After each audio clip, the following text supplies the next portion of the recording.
Oh, good morning.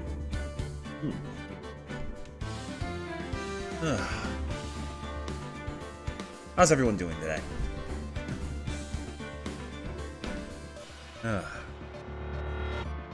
Feeling weirdly good today. I don't know. I think I actually got enough sleep this past couple days off, so who knows? Maybe that's the key. Maybe that's been the key the entire time. Who'd have fucking thought?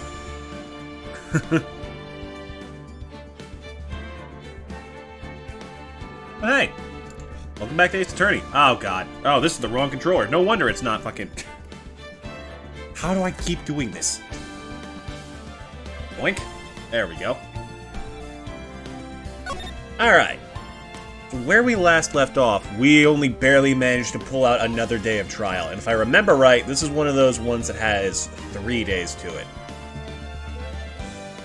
Which means that we got a hell of a lot more to go through. And unfortunately, this is around where my memory starts getting hazy, so progress is going to be slow. We're still gonna have fun. Maya! So how do you think the trial went this morning? How do you think it went? Got a bit crazy in there. I just wonder if that killed our chances. Yeah, I guess it did get out of hand. Mr. Kudo's testimony did nothing to help us. Yeah, this old guy. What did he give us? I believe he gave us a testimony. I don't remember what was on it. When the incident occurred, I broke the vase at my seat. I'm sorry. Ha!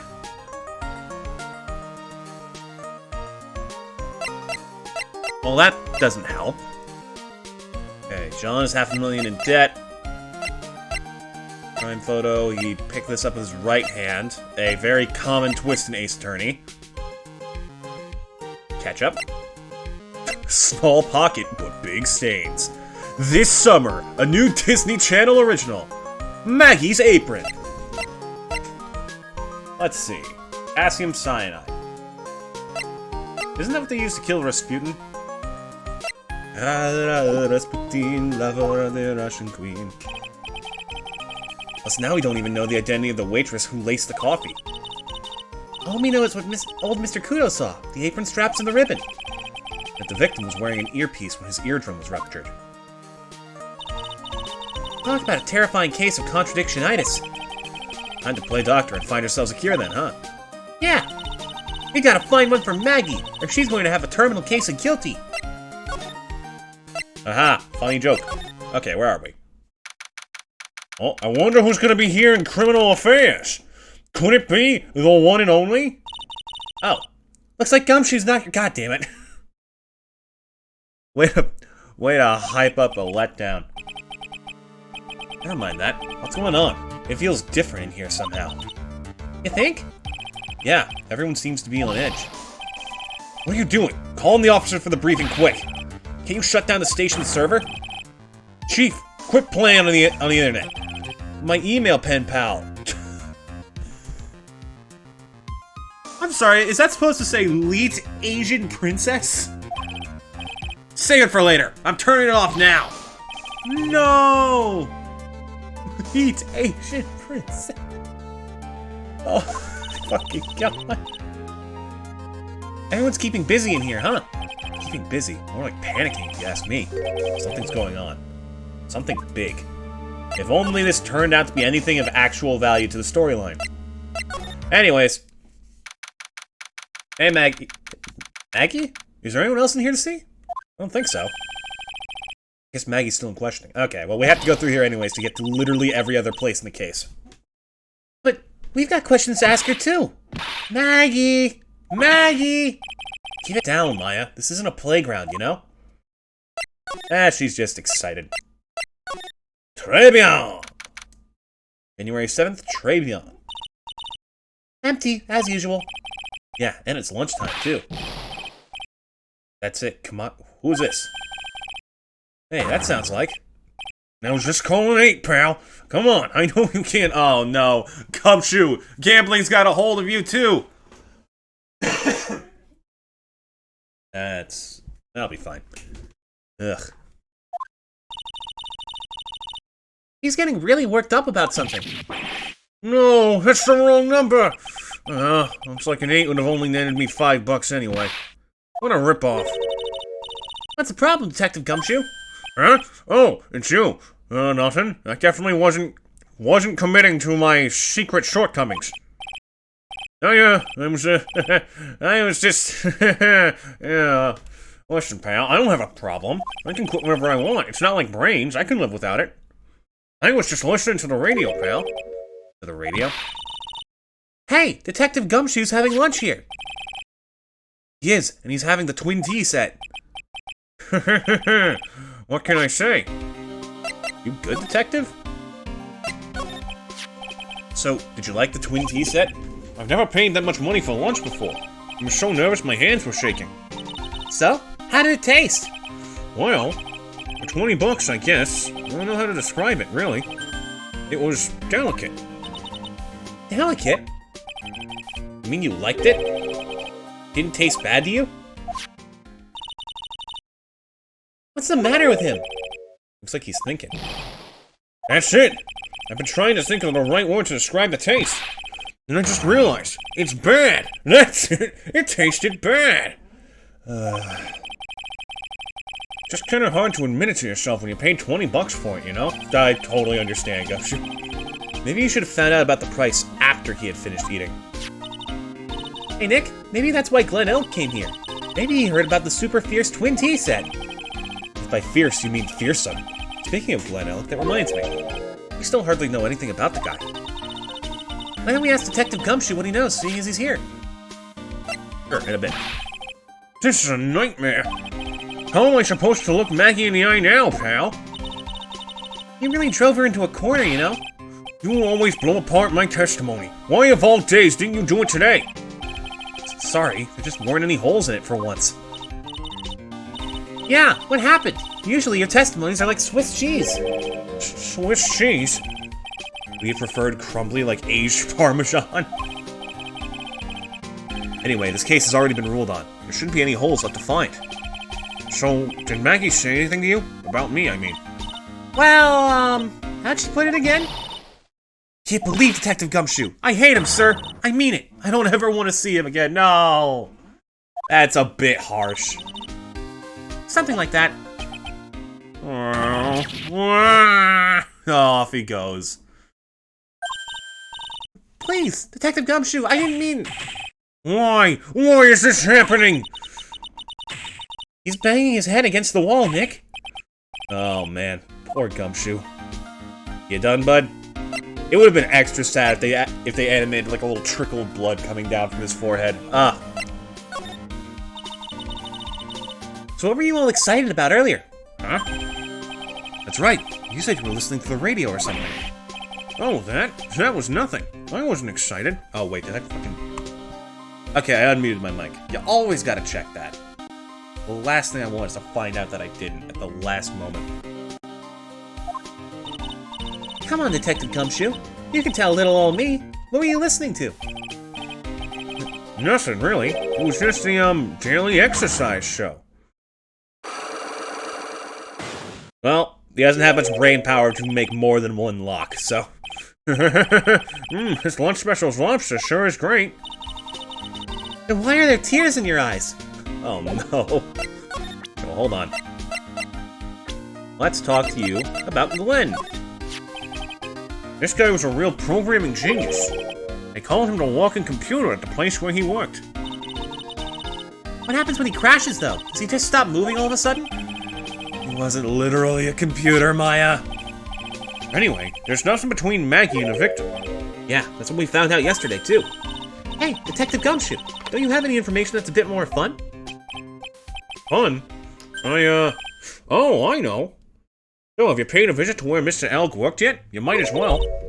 His workplace? Where's that? Computer firm called Blue Screens Incorporated. I hope the fuck not. What? That's like naming your like car repair company Car Crashes Incorporated. Sounds like a real stable company. This could be fun, Nick. Let's go. Yours aren't really my thing, Maya. You'll be fine. I know all about that high-tech stuff. I wonder about that. Ah! Oh, fuck. How the fuck did I make that? I went to take a sip from the water bottle and I slammed it into my tooth. I'm fine, but fucking, that really caught me off guard.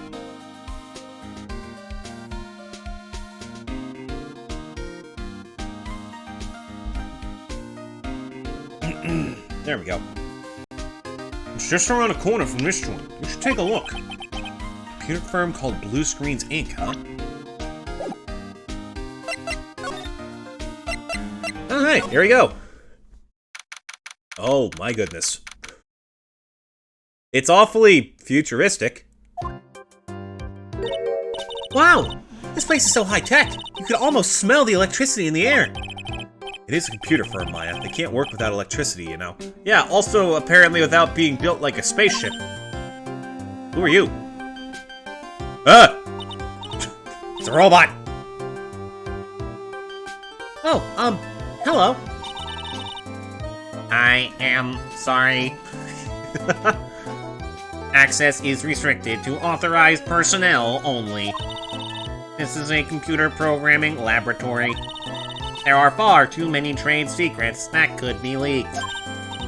Wow! What secrets? Everything you see here is classified. No information can leave this building. Understood.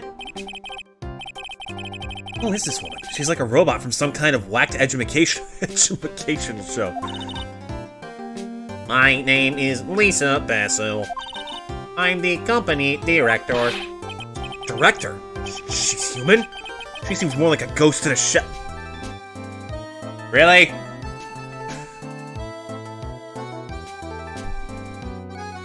That doesn't even make sense! That's a hell of a fucking stretch. That thing over her eye. Isn't that the same device as Glenn Elg's? That's in DMH, right? Nice try, but it's the other way around, Maya. It's an HMD. All of my programmers here at Blue Screens Inc. are supplied with HMDs. They all constantly maintain my delicate systems. Most of my personality is stored in that server behind us. If anything were to happen to it, I would... What comes after life? When existence ceases to be, just what happens? Slowly becoming self-aware. What separates you from me? Phoenix, right? How do you know my name? You're wearing a name tag. Oh. Then, do you write programs too? No, I am the programs. No, I just enjoy wearing this. They are pretty cool. I wouldn't mind one. So, what's your deal, lady? What exactly is this firm's business? I will try to simplify it so your puny human brain can understand. We are here to track a specific brain-eating organism. Have you seen it? No. Interesting. We analyze the data management systems required by certain branches of industry, and then deliver optimum operating systems and source-level components to them. Huh? You lost me on the corner of analyze and management. It doesn't matter. They analyze stuff. You got that much, right? The software we produce is distributed on CDs. CDs? Yes, CDs nuts. According to my studies of the internet, that is a funny joke. Compact Disc. Digital Optical Storage Media. DOSM. Short for DOSM. Long for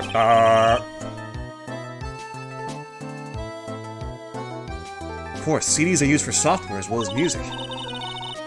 It is a small firm, but all of my employees are first-class programmers. Let's ask one of them what they are doing. Oh, dear lord, this poor man looks dead inside. Excuse me, what are you working on right now? Oh god, watch classics to share global variables. Obviously, program structure heavily influences response time and performance, so the co-independence of global variables and memory overheads is vitally important to the success of the execution. Anything else, sir? Well, you get the idea. This is the sort of thing we are involved in. I could go harder on it, but I don't want to fuck with my voice. I'll give it a shot or next line. Did you good people follow all of that? Yeah, no, not doing that. Yeah. The blank smile just said otherwise, Maya. But what happened? You know about what happened, right, Miss Basil? You mean about Glenn being poisoned. That is when fucking hell, I completely lost track of that. That is when a toxic substance enters your human bloodstream and slowly destroys your body from the inside, commonly forcing certain aspects of it to cease function, similar to a shutdown. Can you tell us anything that might be helpful? I don't think so. A police officer was here earlier too.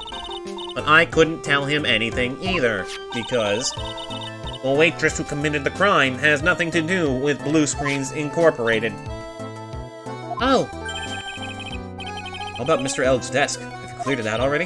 No, not yet. It's this one, right in front of you. If there's anything that might be useful to you, you are welcome to take it. I guess there might be a clue here somewhere. Oh, thank you. That's oddly helpful. I would have expected more trouble than that. What the hell is up with his... Oh my god, it's a mess. Is that a bedroll? Whoa! Look at this desk, Nick! What a mess! It's pretty average to me. But you can't get any work done with everything all over the place like this. You think? Real whiz kids can work under any condition, you know. He's trying to hint that I should tidy my desk more. Clean up my desk when Maya stops asking silly questions. No hurry. Jesus, Phoenix. Hey! This calendar! What about it? If this is another hint about tidying, you can forget it. Someone's marked December 3rd in red pen! December 3rd? That's the day Mr. Elg was murdered! Is there anything else? Yeah, it says, meet with the tiger.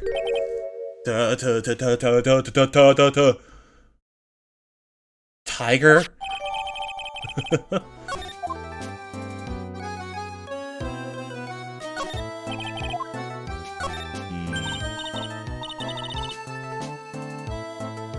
Oh, sorry, I don't know what just happened. My brain totally just drifted off. Oh, God.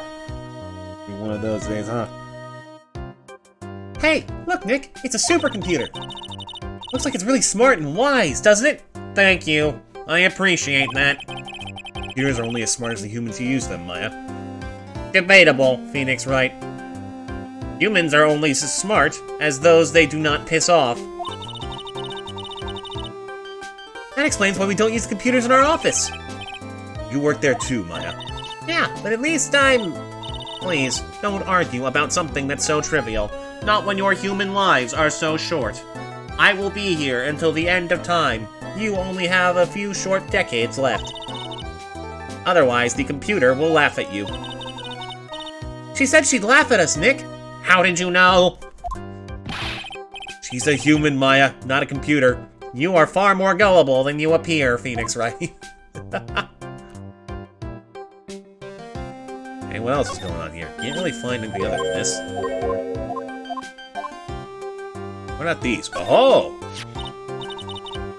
Wow! Look at this mess! Looks like they're all betting tickets.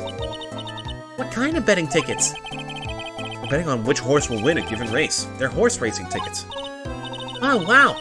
His drawers are stuffed full of these! Looks like they're all losing tickets, though. Horse racing betting tickets. Found in Glenn Elg's desk. There's over 500 of them. This many tickets would get you, what? $1 down at the recycling center?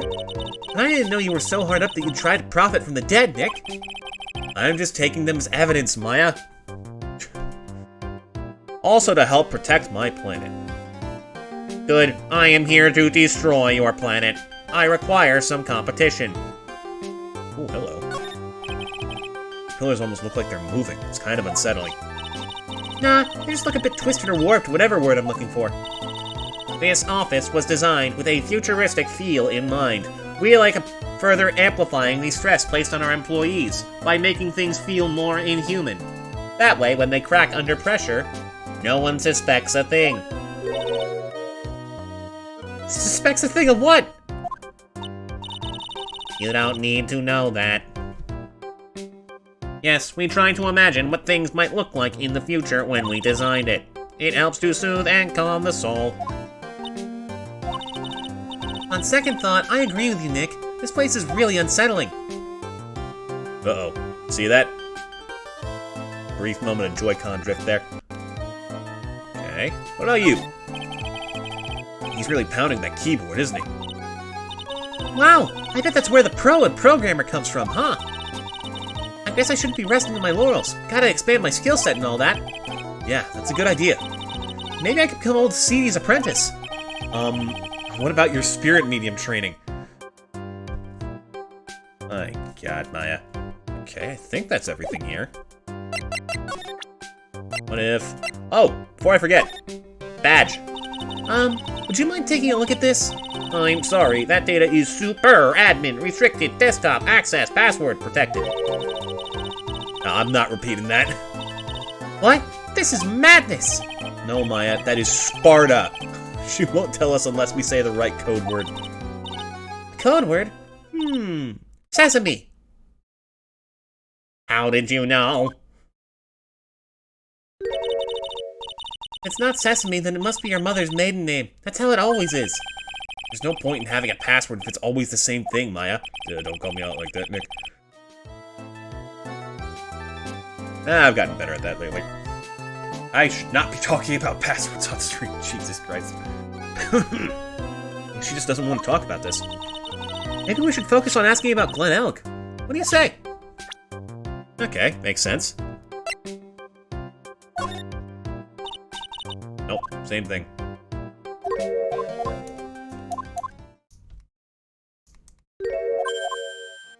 Alright, that is an awfully long one. Jeez. You know anything about this?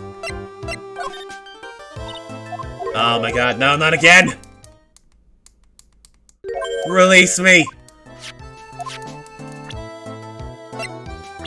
Okay, what if I just show her Glen Elk outright? About Mr. Elk.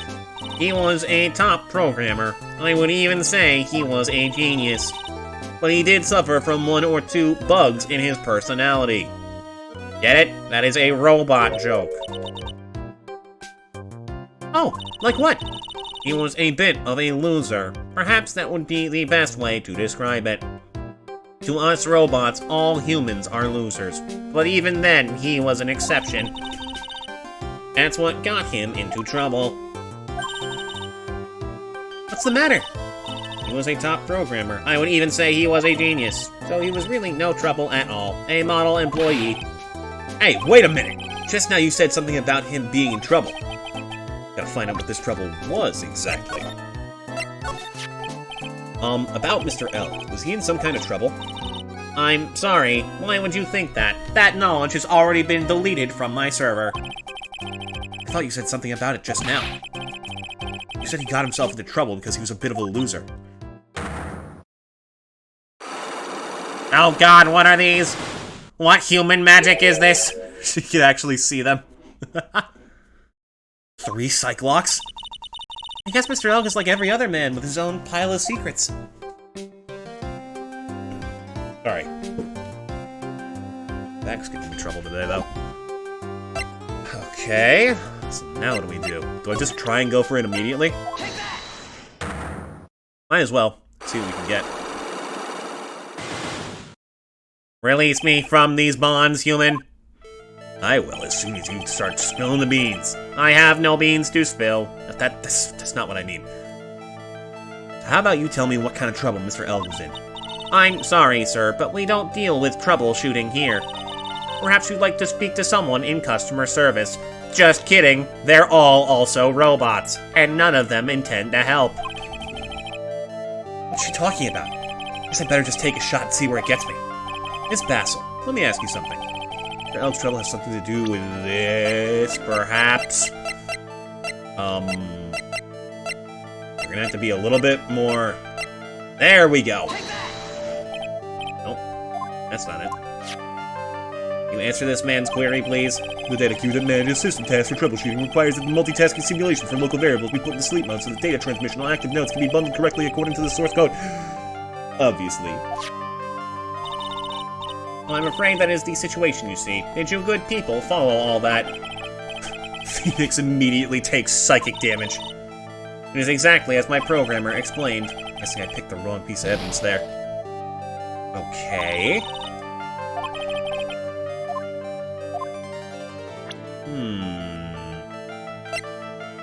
Take that!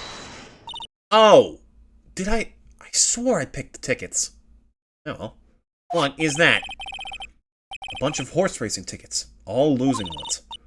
With that many tickets, you could get $1 at the recycling center. You good people are very, very bad. Cashing in on others' misfortunes is immoral. Unless you are a billion-dollar corporation, in which case that is simply the status quo. The whiff of hypocrisy I smell. Damn right. But what is the relevance of these tickets? The victim, Mr. Glenn Elk. He had a gambling habit, didn't he?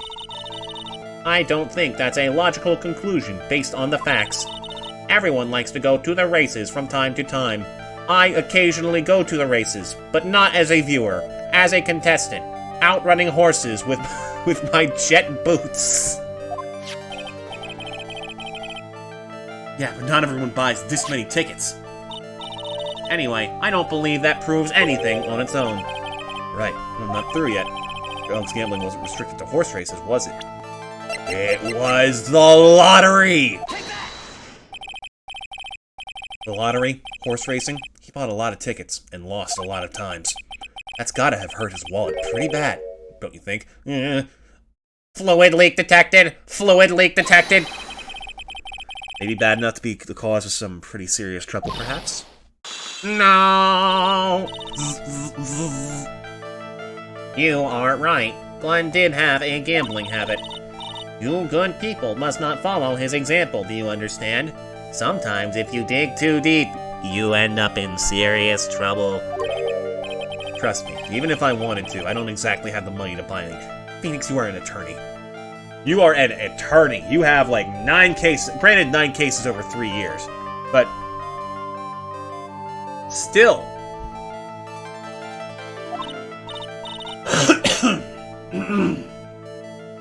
Alright.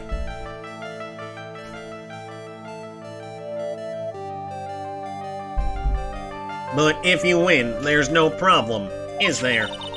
And Glenn had a winning ticket, didn't he? For $500,000. Now, how the fuck did you know that? Yeah, but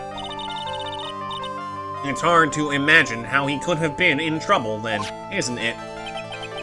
It's true that Mr. Elg won $500,000 in the end. That was his first stroke of good luck. He was in deep trouble before that. Deep trouble? What do you mean? Mr. Elg's real problem was with someone or something more terrifying and ferocious. Perhaps like a tiger? Oh no! Frosted Flakes got to him! I gotta have Frosted Flakes again. Remember them being good. Mr. Elg met with someone on the day he was killed. Even made a note on his calendar about the meeting. Meet with the tiger. What is the relevance of this? I do not understand your human logic. Are you trying to suggest Glenn was meeting him to discuss his debt? How did you know he had debt? Yeah, that's what I'm thinking. But I have never heard anything about this tiger before. Maybe he's not even human. Maybe he really is a tiger. I'm no programmer, but does she really expect me to buy such messed up logic? In that case, I think it's time to introduce you to the tiger. Ah, we don't have that yet. Okay. Jeez. Okay, let's move around and see what we can find. We still didn't check this place. Oh god, he's back! January 7th, Vitamin Square. I don't see any sign of Mr. Kudo, do you? Maybe he went to buy another ton of bird seeds. I was kind of hoping he wouldn't be here anyway. At least not for now. Besides, any more seeds today, I'm liable to turn into a real phoenix. Uh-oh, not the bike again! Birds! Hey look! Pigeons! Yeah, and heaps of them too. Did you know that oh, we saw this yesterday. Alright. Well, time to initiate plot process. Hey, check this out! I wouldn't get too close to that if I were you. Otherwise, you might be in for a shock. My phony must be lurking someplace nearby. Just imagine, a tiger loose in the city. Meanwhile, the real Phoenix is lost like an abandoned chick, lost in a vast urban jungle. Don't worry, Someday you'll grow up and become a ferocious tiger too, as all chickens do. Why is she trying to pep talk me into becoming my phony? Oh, well, that's lucky. This place is so fruity. It's not a bad thing. Besides, I love apples. They're among my favorites. That apple slide is perfect for you. And what is so perfect about it? Oh, come on, don't be a stick in the mud. Slide down it a few times. Go on. Woo! No way. I get covered in sand if I slid down that slide. Anyone can see that. Yeah, you're right. Otherwise, I'd give it a try too. Oh yeah, what the fuck? Why would you make... Ah, yes, this is the quick slide pit, designed to trap the foolish children who trespass on this property. I used to love sandboxes like you would not believe. Really? You? Sure. Finding iron fillings in the sand with a magnet was my favorite thing to do. Iron fillings? Wow, that's too exciting for words. It was my ambition to collect every single shred of iron in the sandbox. I was such a kid back then. So, did you manage to get all the iron? No, I never did. I think I came close, though. Come to think of it, I still have all the iron fillings I found way back when. Want them? No.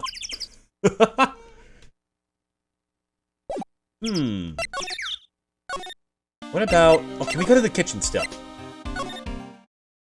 Aha, we can. Getting your 7th tray beyond kitchen. Huh? Mr. Armstrong's talking to someone. Oh, hi! I'll be back next month. Oui, naturellement. I will be waiting for you.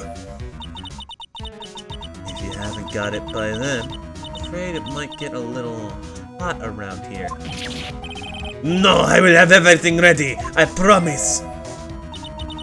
I love fire, you know. I love the way it crackles. No, stop it. I beg you. And don't let me down. I'll be watching you. Alice from Persona 5? Mais non, this is not necessary. You can trust me, mademoiselle. Talk to anyone, and I'll drive a knife right through your heart. Oh, no, you do not have to worry. You know, you worry far too much. Maybe this will help you relax. It is the oil of sandalwood. I do love raw meat from time to time. Ah! Did we just witness a murder? I'll be taking my leave. Goodbye. For now. That was intimidating as fuck. I have le shivers. I must rub some of my oil all over my body before I come the nervous wreck. Not while we're here. There. Oui, that feels good. Why are we watching this? Oh la la! Excusez-moi, monsieur. My eyes! My eyes! Your eyes! If you have trouble with your eyes, you need this. La sandalwood. Isn't this just the leftovers of what you were just using? So are we gonna talk about what just happened, bud? You don't exactly have many customers, do you, Mr. Armstrong? No, you are right, monsieur. But perhaps that is the perfect time for you to visit me, no? That way I can give you my undivided attention and cook for you la dish supreme. Putting on a brave face, huh? That's what girls do, Nick. But you are right. Business is very difficult these days. Perhaps the name is the problem. People do not understand it. They think it is Trey. I just wanted people to think that my restaurant was exclusive. You think you just serve fast food on cheap plastic trays? Nick, that's the kind of thing that can make a girl cry. You've forgotten that Mr. Armstrong... Hey! We respect gender identities here, Phoenix. Jesus. But this restaurant is my life. It is everything to me. I will defend it to la finale. No one will take it from me. So, about the ghost who was haunting you just a few seconds ago. Who was that woman you were just talking to? Oh la la, you saw that! Well, yes. Sorry. So, who was she? She looked so polite and graceful. Polite? Graceful? And she likes raw meat and fires, right? Yeah, we just saw this. It has been less than a minute, game. Now that I think about it... Hey, Maya, I think it's pretty clear what kind of conversation they were having. You think so? Well, let's show him that piece of evidence and see what happens. The one about him being in debt?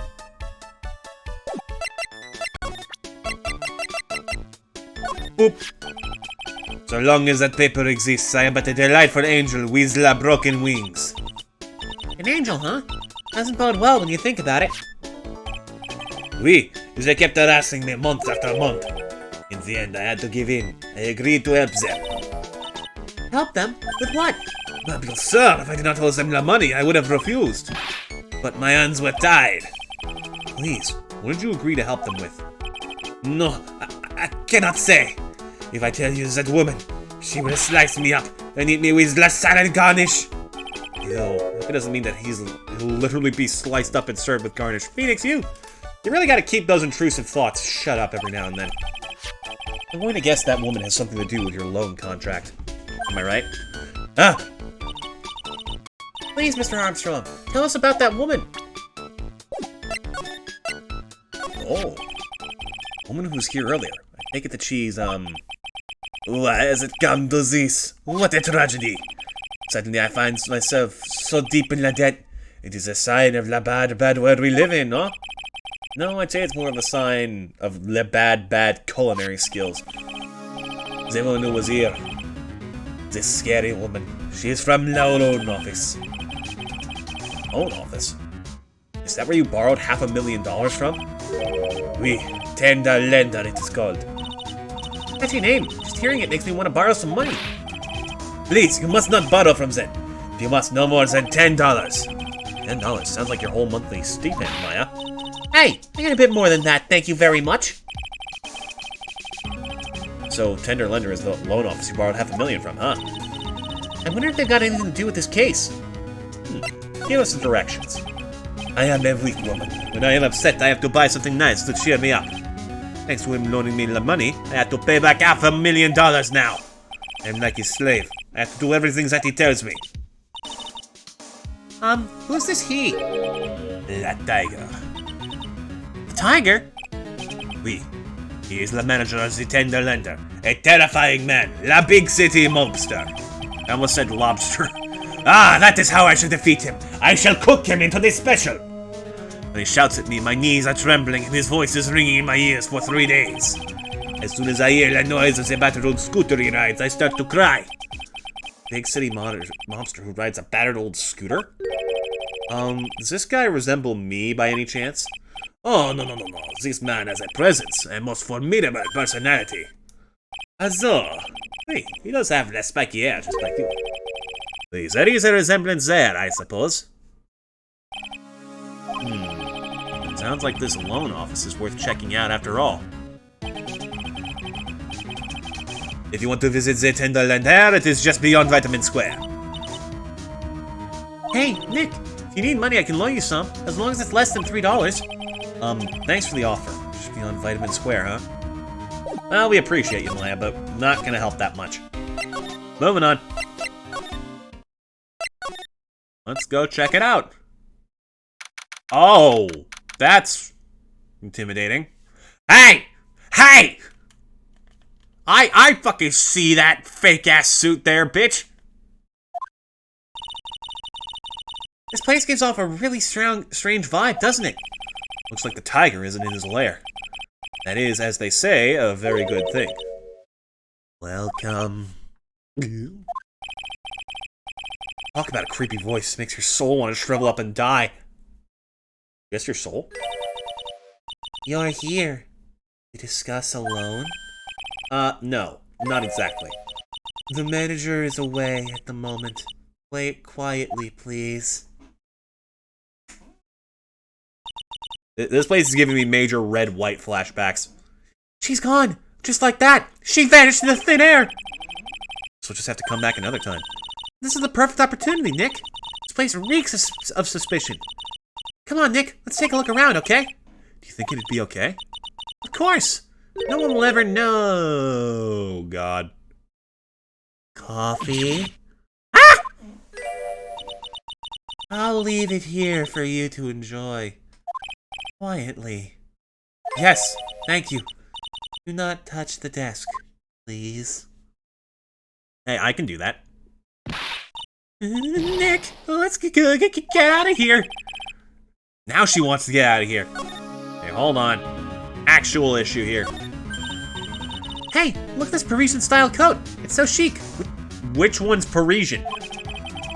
More like a pimp coat to me, because I haven't got an eye for fashion. Jeez. Hey, look at this. The suit is the same color as the one you wear, Nick. Same color as my suit? Ah! Keep your voice down, Maya. Nick, you gotta take a look at this. Some cake. Oh, thank you. Ah! I'll just leave it here for you. Yeah, sure. Thanks. Just wait here quietly. Otherwise, sure. Do you hear that, Nick? Wait quietly, she said. Yeah, sure. I have my eye on you, only so I can take care of you. Understand? I'm scared, Nick. So, what were you getting so excited about before? Look, on the lapel of this suit. That's a fake-ass looking attorney's badge. Is the tiger a lawyer? Oh wait, look at this thing. It's made of paper. Made of cardboard and painted to look authentic. For some reason, your badge suddenly looks really cheap to me, Nick. Why doesn't anyone recognize an obviously fake badge when they see one? Just yoink that. Never mind me. But what's about this punching bag? Why is there a dent in it? What's this? It's a punching bag. What? No way. You wouldn't catch me walking around with a bag like that. What do you mean, walking around? The design's gross to start with, and it's way too heavy to... What? And why is it called a punching bag? Don't people know messenger bags are in? I knew it. I was right before, back at Tribulations. Paris fashion is more my thing. I really, really hope she's pulling my chain on this one. Been through compromise. Oh, there goes the Joy-Con drift. Where's it gonna go? Where's it gonna stop? Fucking... Oh my god. It just keeps going. You're gonna stop anytime soon? No, don't worry. We can wait. We got time.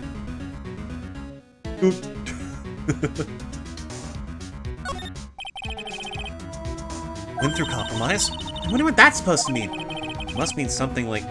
Something if they took the time to... Fuck. If they took the trouble to frame it like that. Yeah, well, it still doesn't make any sense to me. I'll explain things. That. Ah! That's Tender Lender's guiding principle. Oh? Compromise the customer to win. Oh, God. Hey, good to see you. Happy to have anyone drop by. Oh, I see. How about you, Nick? Yeah, well, as long as we don't have to compromise my hair, I'd say we're okay. That's one slogan no business owner should ever explain to their customers. Ugh. No, we can't talk to her. Oh, Daruma! Let's see, this round doll thing is called a Daruma, I think. Figured I'd read a book or two and be more cultured, in case you're wondering. Mean you aren't making stuff up for a change? I bet you also didn't know that no matter what, he'll always right himself. Come on, Nick. Give him a good shove. Only if I feel like dying. Now, this yellow thing, this is a Japanese chess piece. I think it's a king. Not that I'm an expert or anything. I'm more of a reversey person, you know? Assuming she knows what she's talking about, these aren't exactly your typical mobster wannabe items. They're not trophies, are they? Wow, they really couldn't even stick with the term Yakuza for this, could they? Hey! There's a piece of paper sticking out from under here. What is it? A repair bill? Looks like he did some repair work on his car. Does he even have one? $15,000 to replace a bumper and a light? That's insane! Car's registered too. The Cadaverinis? Watch in amazement as we make our enemies disappear. Huh? So it's not even the Tiger's car? Why would someone else's repair bill be in the Tiger's office? Severely ill the past few days? I'm sorry to hear that. I hope you're feeling better.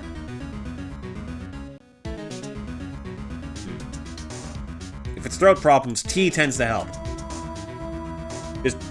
don't use too much honey. You will absolutely destroy it.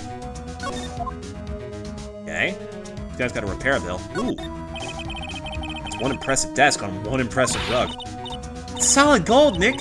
Gold. Just look at that shine. Only real gold shines like that. Do you really want such a shiny desk, though? I don't know. Let's see what it's like to sit at a solid gold desk, Maya. Not with the ghost girl watching. Wow, I'm completely dazzled. That's because it's completely dazzling. I can see up my nose in the reflection. That's gotta be really distracting. So the desk isn't practical. No surprise there. Okay, what about this?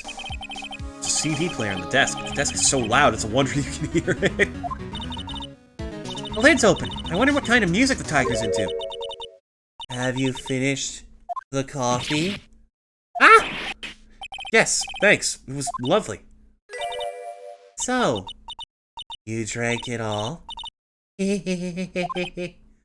Oh, we're dead.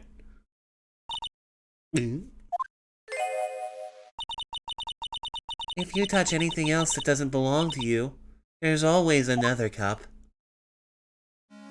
Sorry! That coffee, it was laced with something. I'm almost sure of it. Nick, my stomach, it's killing me.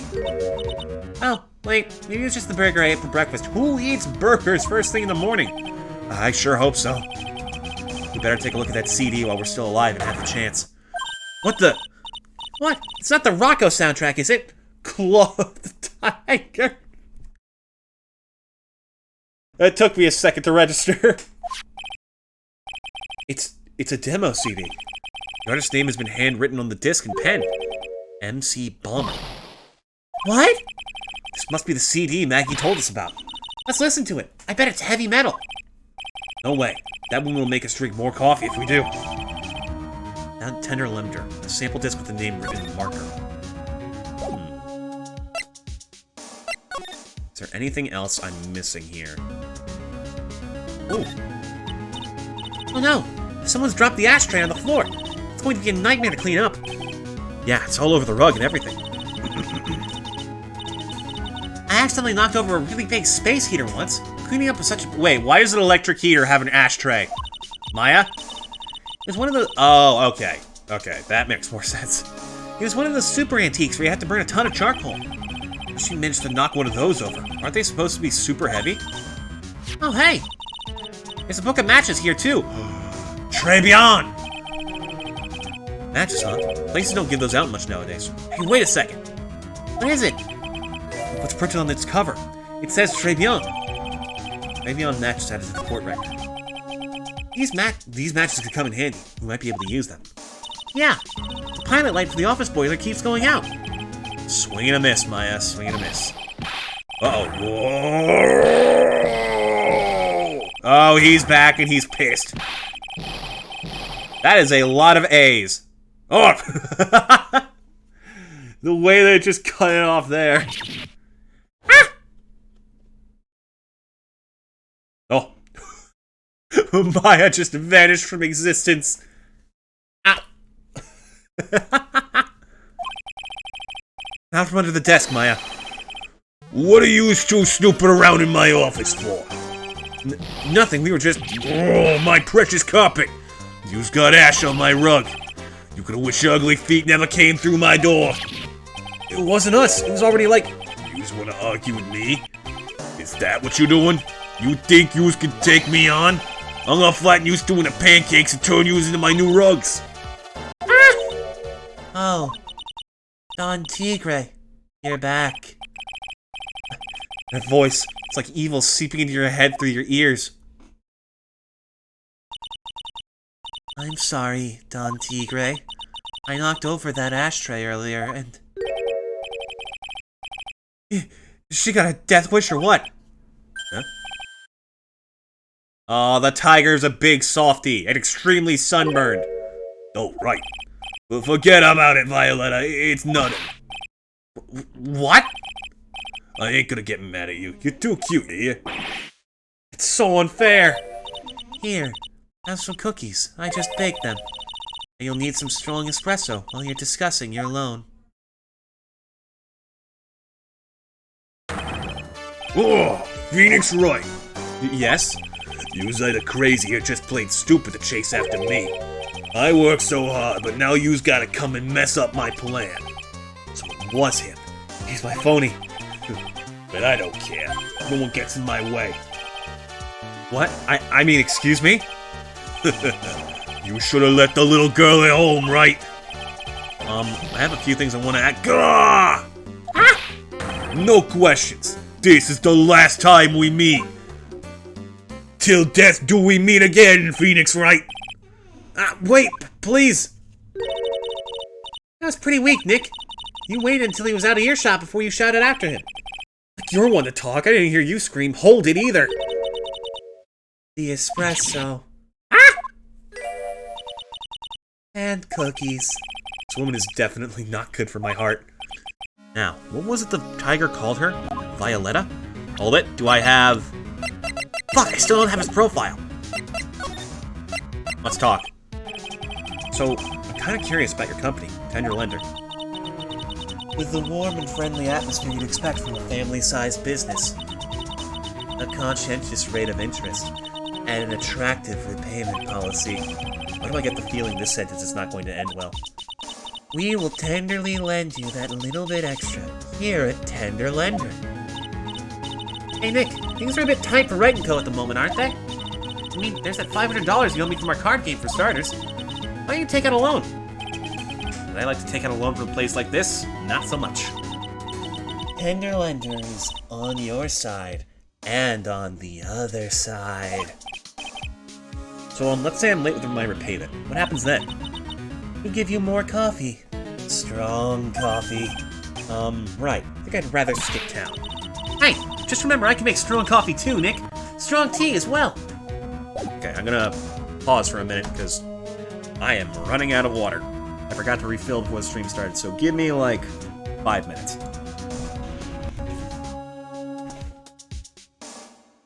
Be back as soon as I can.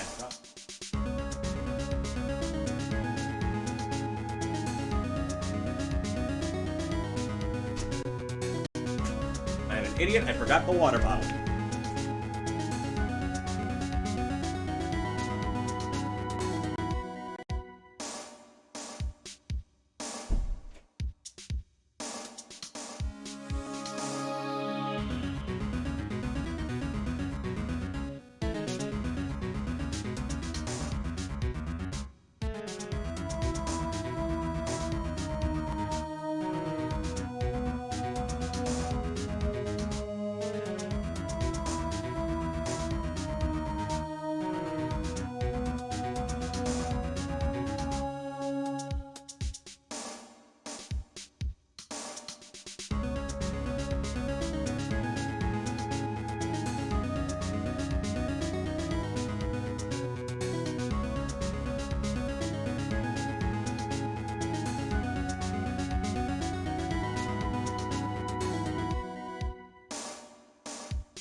Right for the wait. Can't afford to run out of water while doing this game. Anyways, where were we?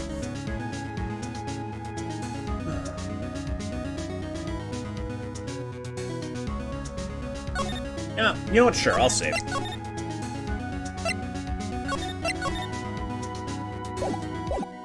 Alright. Violetta.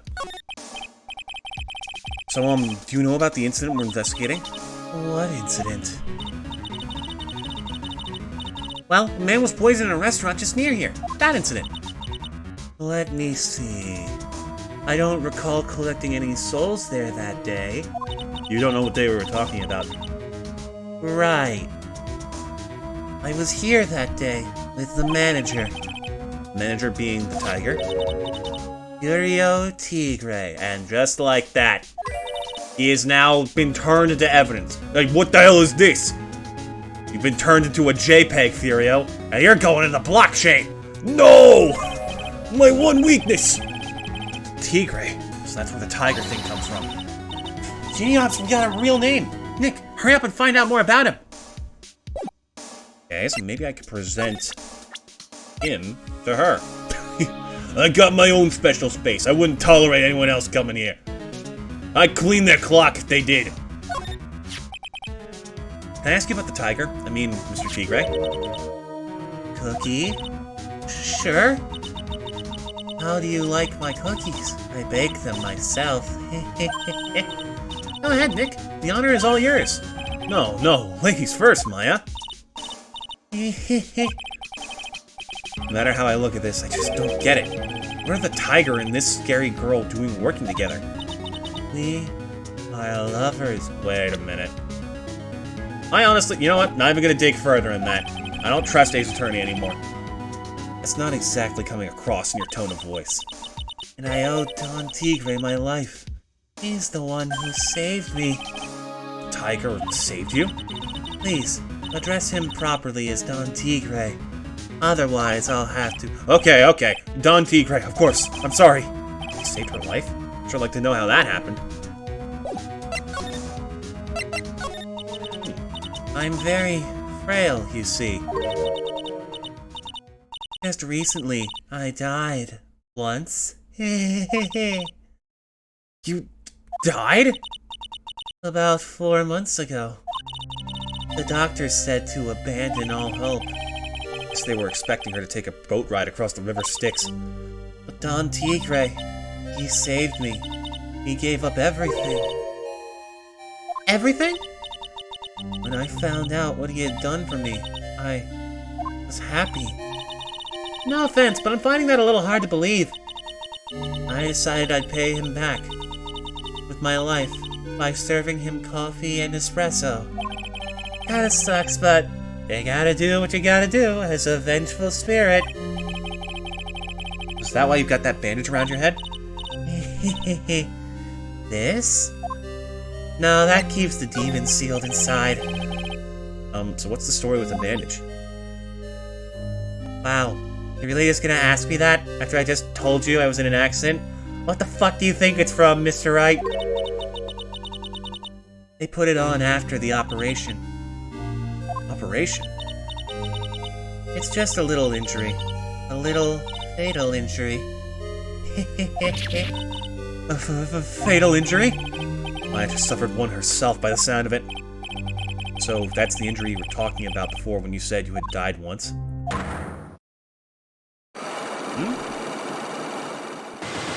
Whoa! Okay.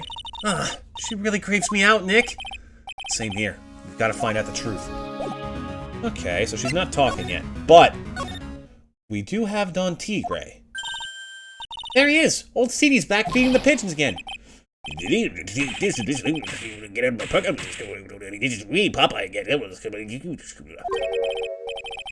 Like I thought, he's really mad. Come on, Maya. Just keep your head down and let's sneak away while he still can. What? Why? Hello, old man. What are you doing, Maya?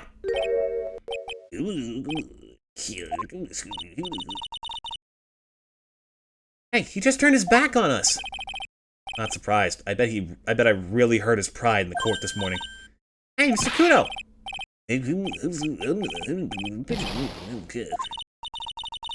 Look, we really need to talk to you, alright? Ow, ow, ow! Seeds, shell splinters, painful. I always knew you were a demon, Maya. That's just a bit mean. Okay, I'm going to... Maybe I should talk to this guy while I'm here. I'm sorry about what happened in court earlier today.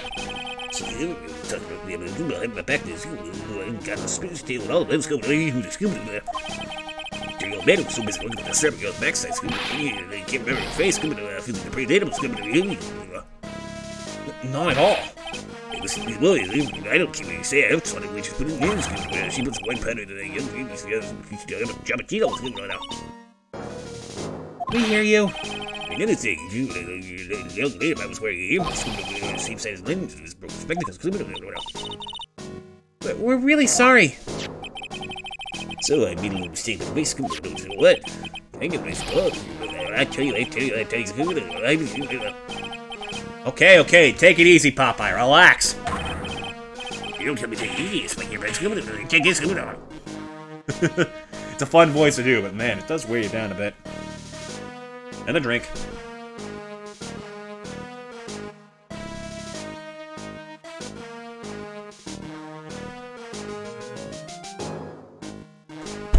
Hello, welcome to the stream. Happy to have you. So what's this about embroidering stuff? You said you were a craftsman, right? No matter what cast on crafting like we did, say the truth. Surely it's not that... It comes from a long line of crafts right back to the time of the show. I didn't become an embroiderer. I was born with coming out of there. Actually, I'm kind of in the same situation myself.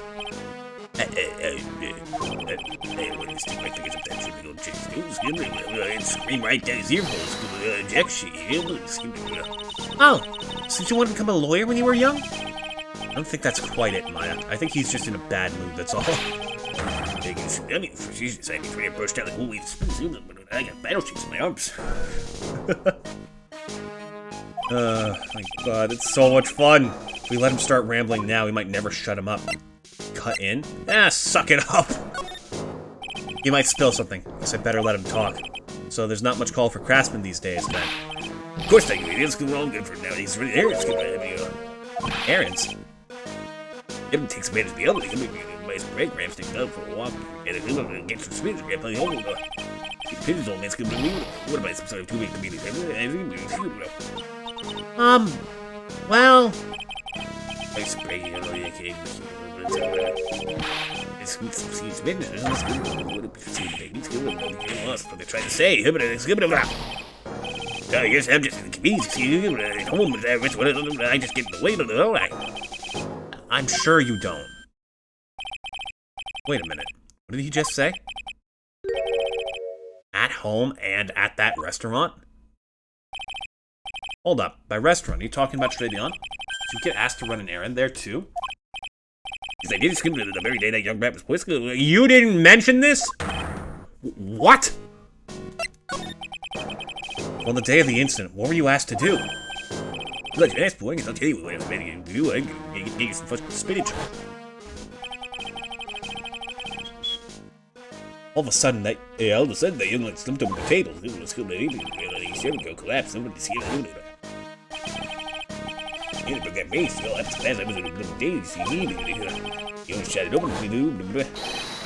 Excusez-moi, you call the police. Cause them yourself. Oh, no wait. Telling me something I should have said back, but I didn't think about it at the time. So did you end up calling the police? Like I say, I was Call them on your cell phone? Yeah, but it looked like I had one of those new things. They shoot out looking for a payphone, of course. You went looking for one? I couldn't find one right away. It's good with water around for 5 minutes. 5 minutes? So for 5 minutes after the incident happened? 3, you know that trade me out as a zone. Why didn't you mention this in court this morning? I would have if you'd given me a chance. You won't believe me on the court. Thank you, Mr. Kudo. You've certainly earned your kudos for today. Wait a minute, if that's the case, there's more. I'm getting what to say. Yes, I remember something else. Bailiff, escort the witness out of the courtroom. Not my fault. You know what's the play. You could have at least told us before we got to court. Is it really that important that Mr. Kudo was the one who called the police? What's important is the unaccounted time before the police arrived. The victim was dead, and Maggie was unconscious. Which leaves that man... Phoenix! Give her some respect! Mr. Kudo might have been chased out of the place on purpose. What do you mean? Maybe a certain someone didn't want him in the restaurant. Sure, you go ahead and say I was in the way. Get myself killed in pigeon poop instead. Get more details about what exactly happened. From Maggie and from Mr. Armstrong. Okay, good. We don't have to talk to him anymore. My throat cannot take that voice for long. Okay. Let's see. Where do we start now? I still don't know if I have enough info, but I'm going to try anyways.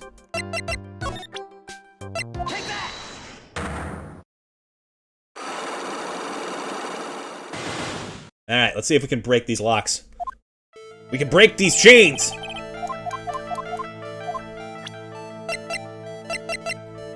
And here you go. Bunch of used tickets.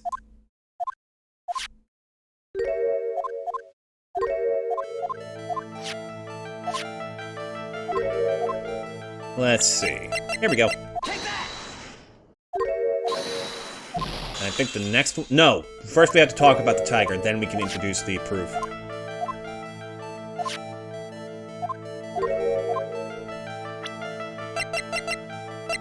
This way. We have so much fucking evidence, this is getting ridiculous. Meet with the tiger. And now, I can show her... Go guess who it is, pal, it's me! Rio Tigre, aka the Tiger, is the boss of a loan office called Tender Lender. This is who Mr. Elg met with on the day of his murder. And the only thing a loan shark would talk with him about would be his debt. Fluid leak detected. No. It's true that Glenn had racked up quite a bit of debt from his gambling habit. But why would I know this? In fact, you might say there's literally no reason I would be involved in this. About $100,000, I think. $100,000. Ouch. But I heard he won the lottery, so he should have been in the clear. Shame Maggie couldn't get a bit of that good luck. Okay. So the guy got lucky and won the lottery. What if he hadn't won? What was his plan then? Well, this isn't easy to say, but he said he would use his talents to repay the money. His talents? I suspect he was talking about programming. What computer program is worth $100,000? Perhaps you good people should leave so I can get back to my work. So close to cracking her. By any chance this? Okay, I think it's the bomber disc. But we don't have any info on it at the moment. I need to go put some pieces together. Gumshoe! Open wide! What do you mean, pal? What do you think about this, Detective Gumshoe? Sorry, pal, I can't discuss anything connected to the case. Hey, I thought you said you were going to help us out. I can't help you out if I don't have any info. I suppose the retrial has only just begun. Okay. Well, I guess we gotta figure more stuff out. Detention center. She's not available yet. So, Mr. Armstrong. Let's go strong-arm the man, shall we? Oh? Your 7th trade beyond kitchen. Looks like Mr. Armstrong's out again. But the place is open for business. Can't have an open restaurant without a chef. Hey, it's not my fault, Nick. Don't take it out on me. Only a couple of minutes after the incident happened, Mr. Kudo left the scene, leaving Mr. Armstrong here alone. Ugh, missing when we need to talk to him the most. Maybe he's trying to avoid us on purpose? I don't think there's anything in here we can find at the moment.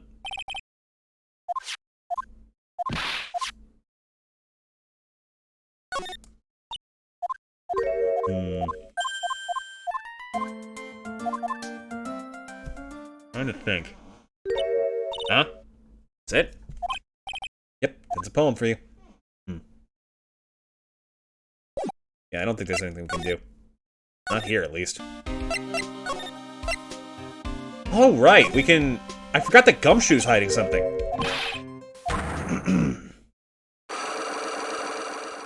Well, at least it's an easy one to break.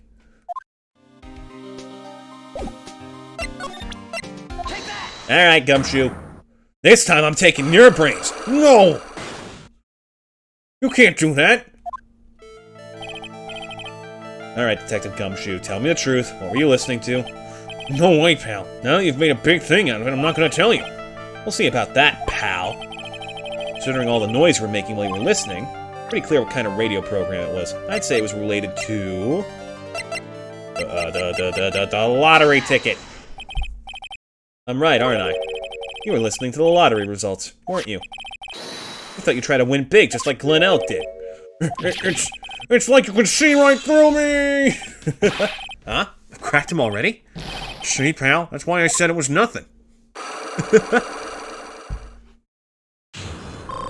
Nice, I needed that.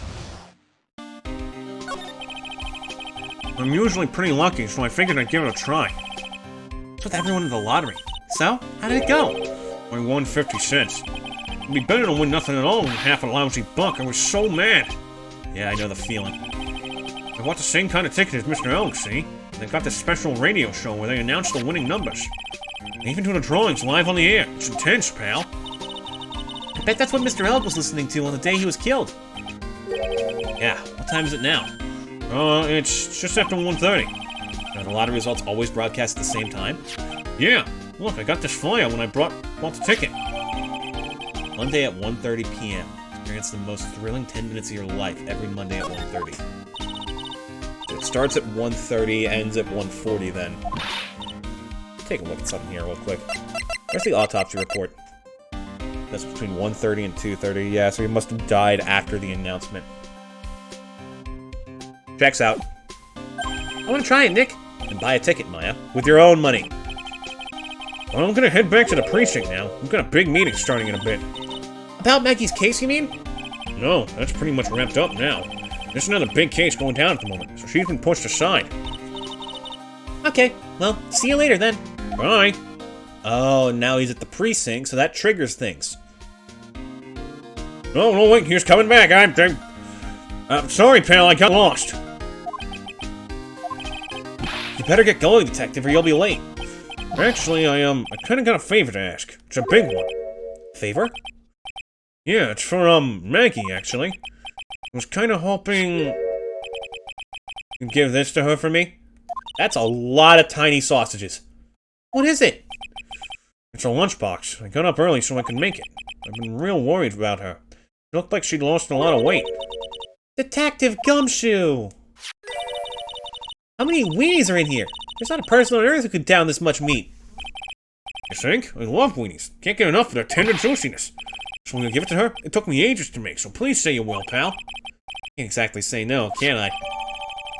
Tenderly handmade lunchbox. Fills the stomach with love and plenty of weenies. Not making the joke. Maybe I'll eat it myself if I get hungry. Don't forget, okay? I'm counting on you two to give that to Maggie. He's finally gone. Okay, so detention center. Oh! January 7th Detention Center. Visitors room. Oh, Mr. Wright! Hello, Maggie. So they finished questioning you? Wasn't it just unbelievable in court today, sir? I'm gonna stay up all night and blog about everything that happened. Don't ask how I got my computer in here. I almost said phone reflexively, but I forgot this is in 2005. Were you scared? No, actually, this is probably a fair bit later. Like 2009, maybe. Still, though, I don't know if that's by the time, like, social media took off that well. It's pretty touch and go in there. Yeah, but you totally nailed that old man. Phrasing. Maggie, phrasing. Well, he was all over the place with his testimony. He's not the only one. Huh? What do you mean? Everyone else's testimonies don't match up either. Not with what I remember of the incident, anyway. Is it possible she's the one misremembering things? Well, first things first. Here! Hot dogs! Oh yeah, I've got something you're going to love. Really? What is it? A lunchbox, just for you. Here. Wow! A lunchbox. Weenies, too! I can't believe it. Thank you, sir. Did you make this just for me, Mr. Wright? Nah, it was Detective Gumshoe. Who else would make such a nice lunchbox for you? Detective Gumshoe? He's really worried about you. Looks like he put a lot of effort into making this, too. Uh-oh. I can't accept it. Detention center rules. No gifts allowed, sir. Hey, come on, Maggie. Don't be like that. The rules are the rules. They'll lock you up if you break them. Somehow, when an ex-cop turned waitress says that, it seems a whole lot scarier. Anyway, I hate weenies. Oh, really? It's all yours, Maya. You can enjoy it with Mr. Wright. But... she's right. It's better than letting it go to waste. But I guess so. Choose lunchbox eaten with Maya. Well, that's a bit brutal. Well, how was it? I hit the spot. I love weenies. Oh, good. I'm glad I gave it to you then, sir. Oh. Oh, the way she looks up. I feel bad. Okay, let's talk. Maggie, you know how you said that everyone else provided testimony that doesn't match up with what you remember? Yep. There's just so many things that don't seem to add up. Biggest contradiction is the other guy I saw at the victim's table. He was the one who slipped something into the victim's coffee. I'm sure it was him. Didn't Mr. Kudo testify earlier today? It was the waitress who put some white powder into the coffee cup? So you really think it was this disappearing man that did it? Well, he's not the only thing that disappeared. The CD vanished as well. You know, the CD with the writing on it? Oh yeah, the MC Screwdriver album, right? He was MC Bomber, Maya. That name was scrawled on the sports paper as well. You never did find that CD at the crime scene, sir. Well, have I got news for you, bird? Or the victim's medication. That's gone missing too. Ouch, my head. This is getting way too complicated for me. First, let me try this. That's the wrong menu. I know I used to be on the police force, but I'm incarcerated now. I don't pick up much information in here. All I can help you out with now is the menu at Tribulations.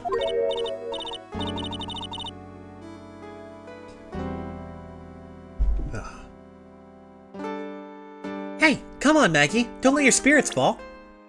I guess she's not going to talk about that just yet. You said that you passed out when the victim of Glenelg collapsed, right? Yes. It's so embarrassing. I mean, I used to be a cop. When I came to, the restaurant was buzzing with police. Before I knew what was going on, they arrested me, sir. So between the time the victim collapsed and the time the police arrived on the scene, you have no idea what went on at Tribulations. No, no idea at all. Why? Is it important, Mr. Wright? The other witness, the old man from the park, was pretty much chased out of the picture. Chased out of the picture? What do you mean? Old CD wasn't inside the restaurant because he was told to go call the police. Exactly. And you, Maggie, were unconscious. That means Mr. Armstrong was alone in the restaurant for a brief period of time. No. You don't think Mr. Armstrong set me up, do you? Consider the facts. It's hard to imagine that Mr. Armstrong isn't involved in this at all. Like the master biting the paw of the dog that it feeds. Oh my god, sorry. Are you sure about this, Mr. Wright? Well, the old man said as much when we spoke with him earlier. I don't know. The things that man said don't add up for some reason, sir. Maggie looks like she's trying to figure something out. Maybe we should ask Maggie exactly what she knows about old CD.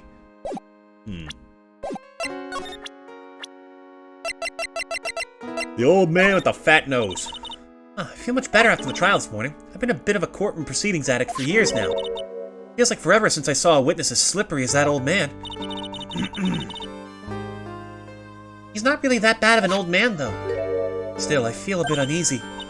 Huh? I thought you just said that you felt much better. Maggie, there's something on your mind you've got to tell us. Especially if it has anything to do with Mr. Kudo or his testimony. Roger, I'll spill it all and see what you make of it. Alright, what's the problem? Is there anything about Mr. Kudo's testimony that stood out as odd to you? Actually, yes. The fact that he was even testifying to begin with doesn't quite what? Well, when I took the coffee over to the victim's table... It's true that there was another customer in the restaurant. Yeah, we know that already. It was Victor Kudo. I can't really say it was an old man. Okay, then how about calling him a really old middle-aged man? No, age isn't the issue. The other customer was a woman. What? A woman? Are you sure, Maggie? Well, I'm not 100% sure, but I think so. So, what did this woman look like? She was sort of creepy. She had a kind of cackling laugh. Creepy. Cackling? Why do I get the feeling I come across a woman like that recently? I got it. I got it. Is this her? Oh. All I can tell you about now is info about ex-cons with clientele at Tribulations, sir. Slightly different. Okay, so that's interesting. What about criminal affairs? Gumshoe should be here now. Henry 7th Police Station Criminal Affairs Department. Main server just went up in smoke. Why the heck isn't the press conference set up yet? The superintendent's here already. Yeah, there's a problem with the internet, too. I already told you to stop using your computer, Chief! This Chief's a fucking asshole. But I'm watching videos online, catching up on my Asian soap operas. Gonna have to wait, Chief. I'm throwing the switch. No! Just when some young guy was about to confess to his son's hot-to-truck girl— Wait, what? Oh, some young guy. But, no, leave your son's girlfriend alone. What the fuck? Wow, this place is really buzzing. Must be going down. It's really big. Huh? What are you doing here, pal? Detective Gumshoe. You can't be here right now. We'll be roped into the briefing if you stay. Huh? We got big problems here today. Why? What's going on? It's a virus. A virus. A virus? There's a virus ripping through the precinct's computer system. I really need to ask you some questions. Does it perhaps have anything to do with this? Detective Gumshoe, about this. What? I'm trying to concentrate on Maggie the virus right now. This is it. This stupid name. I remember now. I thought so. Here it comes. But just nod to yourself and keep me in the dark, Nick. What's going on? It's okay, Maya. You don't have to cry about it. Name scribbled on that sports paper and written on that CD. That's the name of the virus. MC Bomber. What? Yeah, the virus that just infected every computer in the station, pal. It's MC Bomber. Give us any more details, please. Alright, let's talk, big guy. We already knew about the MC Bomber virus from a while back. A group of criminals issued a series of demands to the head honchos of law enforcement. They threatened to release the virus if their demands weren't met. Who are they? I don't know. There's some hotshots from the criminal underworld would be my guess. And now the virus has been released, huh? Yeah, it's in every computer and every public office in the city. Everyone's going nuts. They're hopping around like they're dancing at a carnival. All this stuff with criminals and viruses. It almost feels like we're in a sci-fi movie. Apparently a programmer who made the virus was a real genius or something. The focus right now is on tracing the root of this virus on the black market. Need someone put this virus up for sale? Yeah, because this one's so powerful, they're estimating its price tag was in the millions of dollars, pal. In the millions? A virus can be worth that much, dog? You have no idea if you— Have you ever played Resident Evil? I take it you haven't. Okay, I'm only gonna say this once, so listen up. Yes? No matter how poor you get, never borrow money from a place like this, you hear? Okay. If you've got money trouble, just go on a diet of instant noodles and hang in there. Ah, we're not thinking about borrowing money, Detective. We want information. Oh, is that all? Well, let's see. Tender lender is considered to be even fishier than the average illegal loan shark. It seems they ran into trouble just recently. Those guys have been pretty heavy-handed calling in all their debts. Really? Don't go poking your nose around in their business, pal. We'll really regret it if you upset that lady. Alright, I get the picture. Hey, wait a minute! Did he just say? That lady? Who's this lady he's talking about, Nick? You better find out what the story is with this lady. I'll show him the profile in a sec. Sorry. So what exactly is a computer virus, Detective Gumshoe? I don't know. What? Look, I just go with the flow, alright, pal? Here I thought detectives were supposed to be somewhat knowledgeable. What's with that face, pal? You think you know what a virus is? Well, Nick, do you? Computer virus? Sure. I mean, only in simple terms, of course. Really? Wow, you know everything, Professor Nick. Yeah, I'm gonna call you Dr. Wright from now on. That actually has a nice ring to it. Hey, that sounds pretty cool. Don't you agree, Dr. Wright? How do I get the feeling they're making fun of me?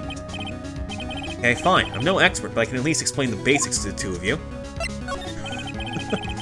A virus is a program that gets inside a computer and causes damage. Damage? You mean it makes the machine go boom and explode? No. The damage is, well, it's all internal. So the inside goes boom, right? Imagine all the case data you've got stored in your PCs here in the station. A virus could wipe out all that. That's the kind of damage I'm talking about. Whoa, that's scary. Yeah, what's even more scary is that viruses are infectious. Infectious? Most computers are connected together on a network, right? A virus can move from one machine to another over the network. So the virus just keeps spreading faster and faster. Just like a real virus, huh? But Nick, why would anyone want to make a program like that? Yeah, it takes ages to type in all that data. Why would you want to destroy it, pal? Well, you see, Gumshoe, there's these things called criminals. You're supposed to be hunting them. No, people don't infect their own machines. They send the virus to someone else's. What? That's horrible. Oh, I get it. It's like you sneezing on Mr. Godot so he catches a cold. Right. Then he wouldn't be able to turn up in court because he'd be too sick. You really shouldn't do stuff like that, Nick. It's wrong. Ooh, where? When and why did the conversation jump to talking about me?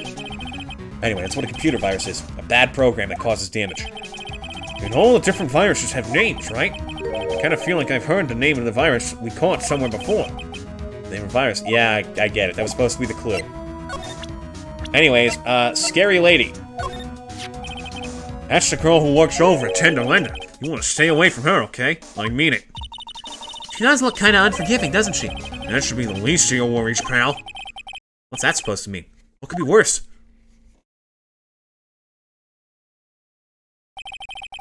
Her name's Viola Cadaverini. She's the only granddaughter of Bruto Cadaverini. Bruto Cadaverini? Do you know who that is, Nick? Never heard of him.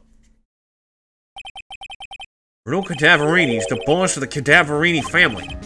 Cadaverinis? That's one scary-sounding name. You can't touch them. They're way too powerful for the police. But you're thinking of taking them on, aren't you? No, I don't remember ever saying I was going to.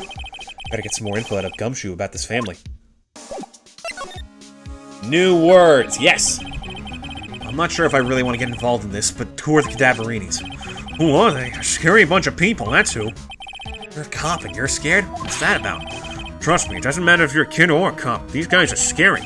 They got some serious clout in the criminal underworld. You can't touch them. They got too much moolah. Moolah? As in, they pretty much control all the cash from the city's black market. The black market, huh? And that includes Tender Lender, I take it. Sure. No one stands up to Bruto Cadaverini, and I mean no one. Interesting. So Viola's the granddaughter of some mafia boss, then? Yeah. Everyone knows how much Bruno loves his little girl. She means everything to him. So, how did she end up at Tender Lender? I don't know, pal. I heard she and the boss of Tender Lender are pretty tight. Tight? That's what it said in the file I read related to Maggie's case. Sounds like a pretty important clue. I can't believe it. I almost forgot the most important thing. And that is? You know, the lunchbox. How did everything go? The lunchbox? You remember, the weenies? Sir, my detectors have shown that you are a weenie. So, how did my weenies taste when they went down the hatch? Huh? Well, I'd prefer it if you didn't phrase it like that. It was delicious. Yeah? That's what she said? Really? Oh, yeah, totally. Well, not exactly. Don't worry about it, pal. I figured something would happen, so I came prepared. Prepared? What do you mean? Well, I made a jumbo lunchbox. Oh! Do me a favor again, huh, pal, and deliver this? It sure is a heavy burden in more ways than one. There's even more weenies in this. I can just imagine Maggie's little eyes sparkling with joy when you bring her that. Weenies again, Nick? Tell me we don't have to eat all these, too. Really can't eat anymore. Yeah, I, did not do any of that. Sorry, Gumshoe, I gotta go. Okay, so we know more about the Cadaverinis. We don't actually have a file. Oh, we do. Hello there. This guy is my bitch. Also, oh my god. Tigray! For fuck's sake, I'm not even gonna talk about it. Oh, she's gone. Shit. Back to Tribune. Let's check the kitchen before we go anywhere. Okay, he's not back yet. What was it that we were looking... Oh, we needed proof about MC Bomber, and now we know what it is, so we can go to blue screens and finally put a stop to this psycho robot.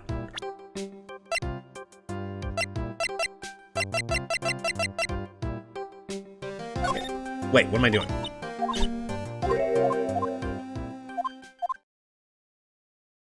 I done goofed.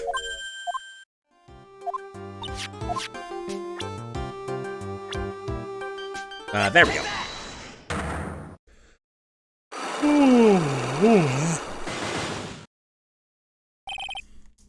Here we go. Okay, let's just speed run this again. Gotta get me my horse tickets.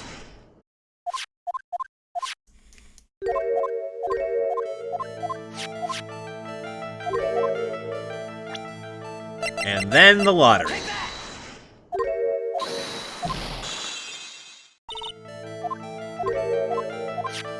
I have to wonder how much funnier she would look in, like, old hyperpixelated graphics. Would that, like, contribute to the robot bit?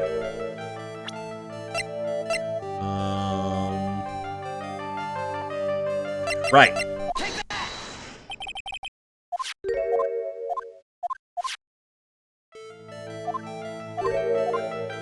And then we skip ahead to Furio Tigre. What a hell of a fucking name. His parents knew what they were doing. Okay, Glenn had racked up quite a bit of debt, about 100,000. I got lucky and won the lottery, but what if he hadn't won? What was his plan then? This isn't easy to say, but he'll use his talents to repay his money. There we go. MC Bomber, baby! Well, this is it, isn't it? This is the virus that's infecting computers worldwide as we speak. MC Bomber! No! Just starts smoking. Glenn's head had more processing power than any computer. I craved his power. But it had been infected with a gambling virus. Glenn was in too deep, as you humans say. You mean he was in debt? Yes, $100,000 in debt. Not an easy amount to repay. So, he said he was taking on some extra work. Something a bit risky. Risky? How? Maybe he was going to become a waitress at Tribune. Where do you come up with these ideas? So it's safe to say Mr. Elg was the creator of this virus, huh? The MC Bomber virus. Yes, it was a work of genius. In a bad sort of way, of course, but still, genius. Something like that would probably fetch several $1 million on the black market. Conceivable. Gumshoe was right for a change. This date, December 3rd, that is marked on his calendar. That was his deadline for repaying his debts. MC Bomber updated in the court record. Guess we won't be needing these horse racing tickets anymore. Thrown back on the floor. Use the trash can, Nick. Okay, so we know that now. What else can we do?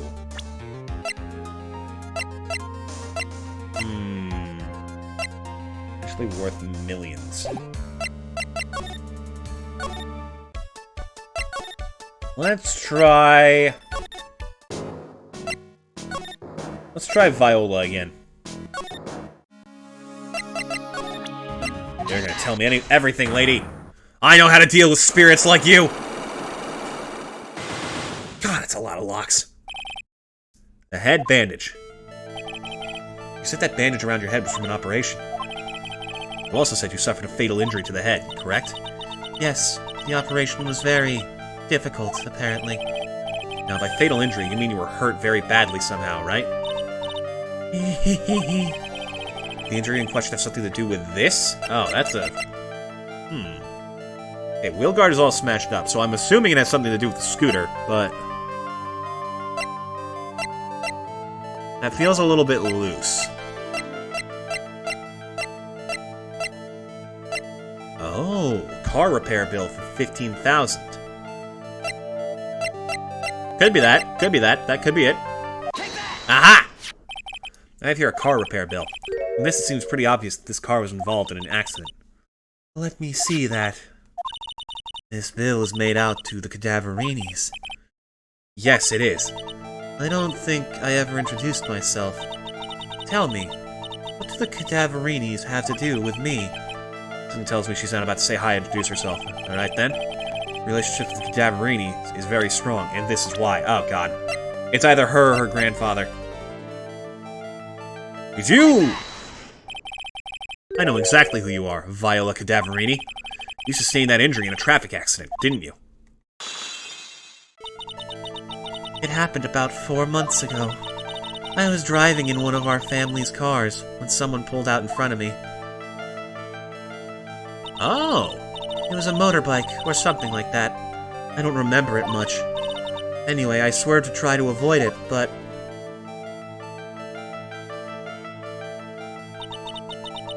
I took a blow to the head. A bad one. Yeah, I can imagine. So what happened to the person on the bike? I'm guessing they didn't get away with injuring the Viola Cadaverini, right? I don't know what happened to them. They ran away, or so I heard. Ran away? If they'd stayed, I'd have... Is it possible? The person who committed the hit and run been... one furious tiger! It was this man, wasn't it? He was the cause of your accident. It wasn't Don Tigre. I refuse to believe it. We collided, the motorbike in my car. But Don Tigre isn't injured at all, is he? It's the tiger who caused Viola's crash, I can feel it. Plus one of her locks just broke, so she must suspect it was him too. I'm sorry, Miss Cadaverini, but I have proof that the Tigre was involved in a traffic accident on his bike. The bike itself! As literally anyone could see, it's all fucked up. It's not exactly a motorbike, but Mr. Tigre rides around on a scooter, doesn't he? You'll notice the front wheel guard is badly damaged, as well as the rest of it. Miss Cadaverini, you know the truth, don't you? This repair bill was paid by Furia Tigre. The Cadaverinis have known for ages who caused the accident, haven't they? It's possible. Perhaps. Somewhere inside me I know that may be true. I knew it. But Don Tigre still saved my life. The operation was very complicated. It was very, very expensive. How much are we talking? Very, very, very expensive. She seems kind of hesitant about giving me an actual figure. I should back off. Well, anyway, it was the... Oh, sorry. It was the tiger who paid for it, right? After I recovered, Don Tigre told me. He said he paid for the operation because he cared about me. I believe him. Really? Do you honestly believe that to be true? I just fucking said that, you idiot. You wanna know what I think? I think the reason he paid for the operation wasn't because of you, but someone else. Your grandfather! That's an impressive scar over his head. How are you alive, sir? Perhaps I shouldn't be saying this, but your grandfather, Bruto Cadaverini, controls a lot of dubious cash, right? You are his beloved pride and joy. Sure, I don't know exactly how much the operation cost, but if you weren't the granddaughter of Mr. Cadaverini, do you think Mr. Tigre would have paid the money? Wow, that's really fucking low. $1 million. Aha! Nice! That's big. 4 months ago, I was in a traffic accident. That's why I needed the operation. When I woke up, they told me it was nothing serious. A simple procedure. Oh, really? Well, I guess if she recovered in 4 months, it couldn't have been too big. They said the operation cost $1 million. $1 million bucks! My grandfather ordered Don Tigre to pay $1 million in compensation. Compensation, huh? It's underworld lingo for paying money to settle a score. Basically, pay or get into some serious trouble. But $1 million? This has to be related to our poisoning case somehow. I wanted to believe him. I wanted to trust what Don Tigre said. He said it had nothing to do with my grandfather being Bruto Cadaverini. I wanted to believe he helped me because he cared about me, not about my grandfather. Oh. But I knew that wasn't really true. Wow. I'm so sorry. What he did to get the money was evil. He said it was all for me, so I helped him.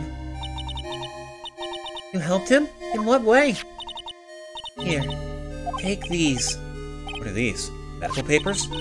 I'm Bruto Cadaverini's granddaughter. He had to pay compensation. He was made an offer he simply couldn't refuse. Oh. She's a bit intimidating, but like, it's not her fault she was born to be the granddaughter of a mafia boss. Wow, I feel so bad for Viola. It's inexcusable. Huh? There are two things that I consider inexcusable. Poisoning and betrayal. Only a coward would hurt people using either of these tactics. Is everything alright, Nick? We should get going.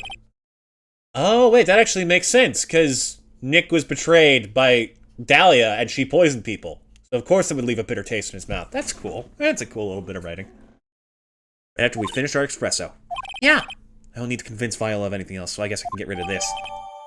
For a second I thought he was about to throw out the DVD. I was like, Nick! That's critical evidence! Okay. So now... how much you want to bet? Yes! Finally! Ah, bonjour! I have been waiting for you to return. Mr. Armstrong! Ah, good timing. I was hoping to find you here. I'd like to ask you a few questions. Well, he hasn't got anything to say to you, fellas. Oh, shit. Ah! It's Zinny Up! Who you calling Zinny up? Ah! Oh, there she goes. I'm out from under the table already, Maya. Okay, hand it over. What? You want to play games with me? I don't recommend that. The medical papers. Now! Uh-oh. I think he wants Viola Cadaverini's papers back.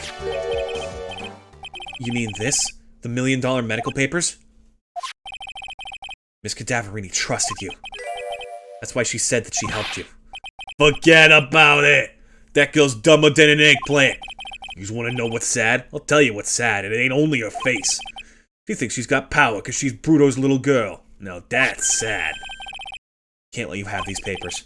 Tomorrow in court, I'm going to expose what you did to get the $1 million you used to pay this off. Are you crazy or something? I don't care if you want to give it to me or not. There's two of us here. You got that? Two. Oui. Mr. Armstrong? Forgive me. Désolé. I cannot argue with him. Holy shit! Nick! That really hurt. Is that all you's got?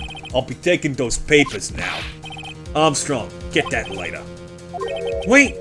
Don't take it too hard, Phoenix Wright. So stupid. I shouldn't have let my guard down. Those medical papers were... vital evidence. And there he goes. Phoenix is now dead. Hold it, pal!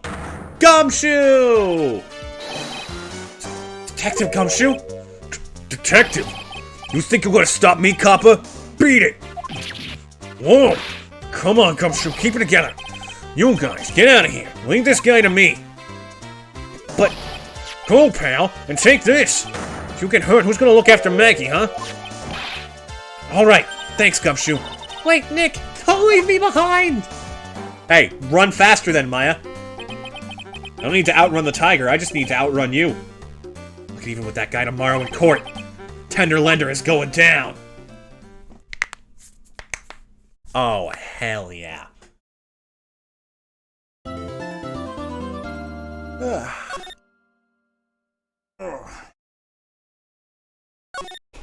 Alright, I actually think this might be the last day of this case, so... The stream may not be going on for much longer.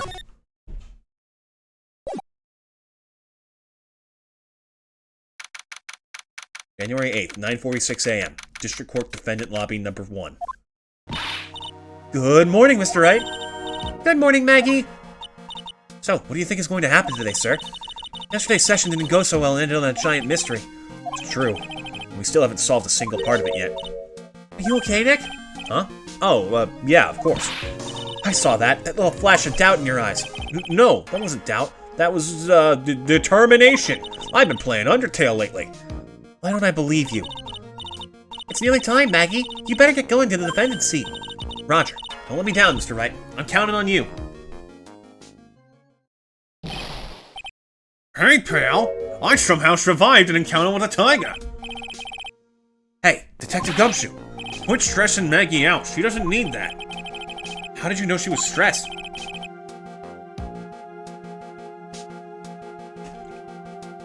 Give me 1 second.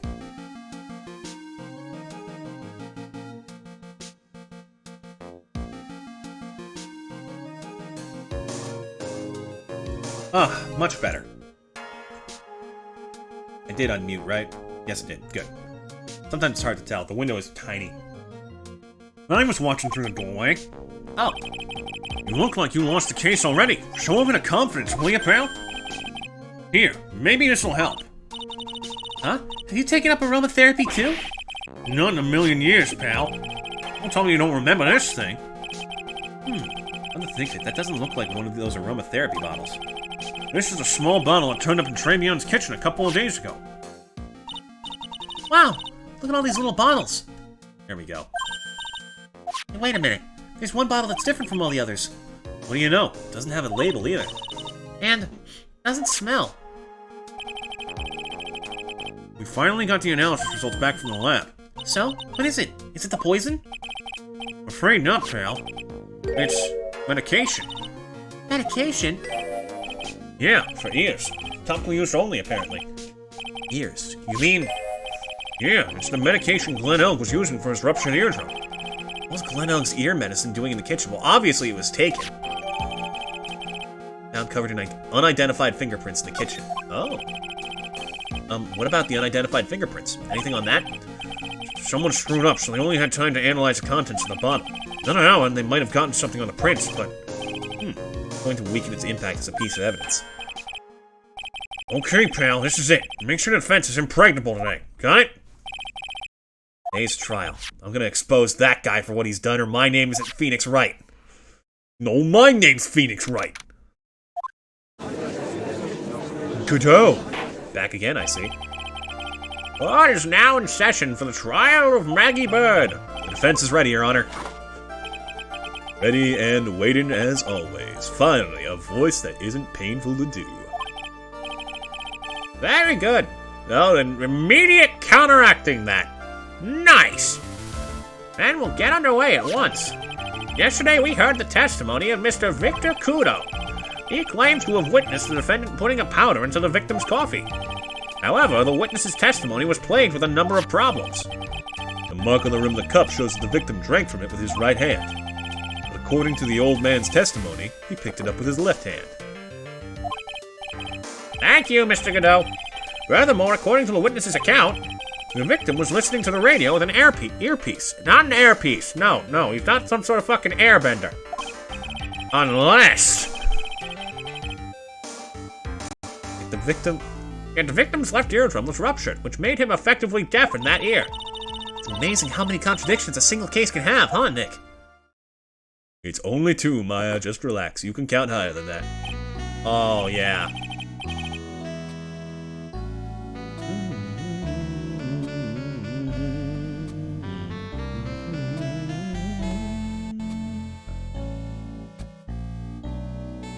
It's such a good song.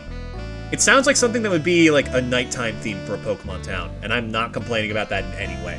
Specifically from the DS era. Like, Gen 5. Allow me to enlighten you, Your Honor. The world, you see, keeps turning, and we must turn with it. You've lost me already, Mr. Godot. Don't let the mysteries of yesterday mystify you today. Forget everything you saw. Only losers think like that. You've got to change with the times. That's one of my rules. Are you implying that you've resolved these contradictions? You know the answers to these riddles? The old guy wasn't just throwing seed here. He was throwing us off the scent. And today, I'll prove it. Very well. Let the first witness take the stand. Okay? Aha! I am swole as fuck! And you are? Oh, bonjour, everyone! I am Jean Armstrong, the owner and head chef at La Tribulations restaurant. Enchanté! Forgive me for asking, witness, but are you a woman? Oh, la, monsieur! As you can see, I am la perte and perky gentleman, no? Oh, okay. Guess that's how he identifies. On the day of the incident, you were in Tribulations' kitchen. Isn't that right? It is you, monsieur! Everything feels right. Sorry, pal. I don't swing that way. Huh. Wow, he's totally unfazed. Doesn't anything intimidate this guy? Very well. Your testimony, please, witness. Please tell the court what happened that day at Tribulations. Oui, volontiers. Allons-y. That's about all the French I know off the top of my head. When it all happens, there were just 2 customers in my restaurant. I remember I was experimenting with some new art decors that day. Like having a large mirror between the tables, for example. Wait, perhaps that is what Loud Man was looking at. La cup, la earpiece, and the glasses. He would have seen everything in reverse, no?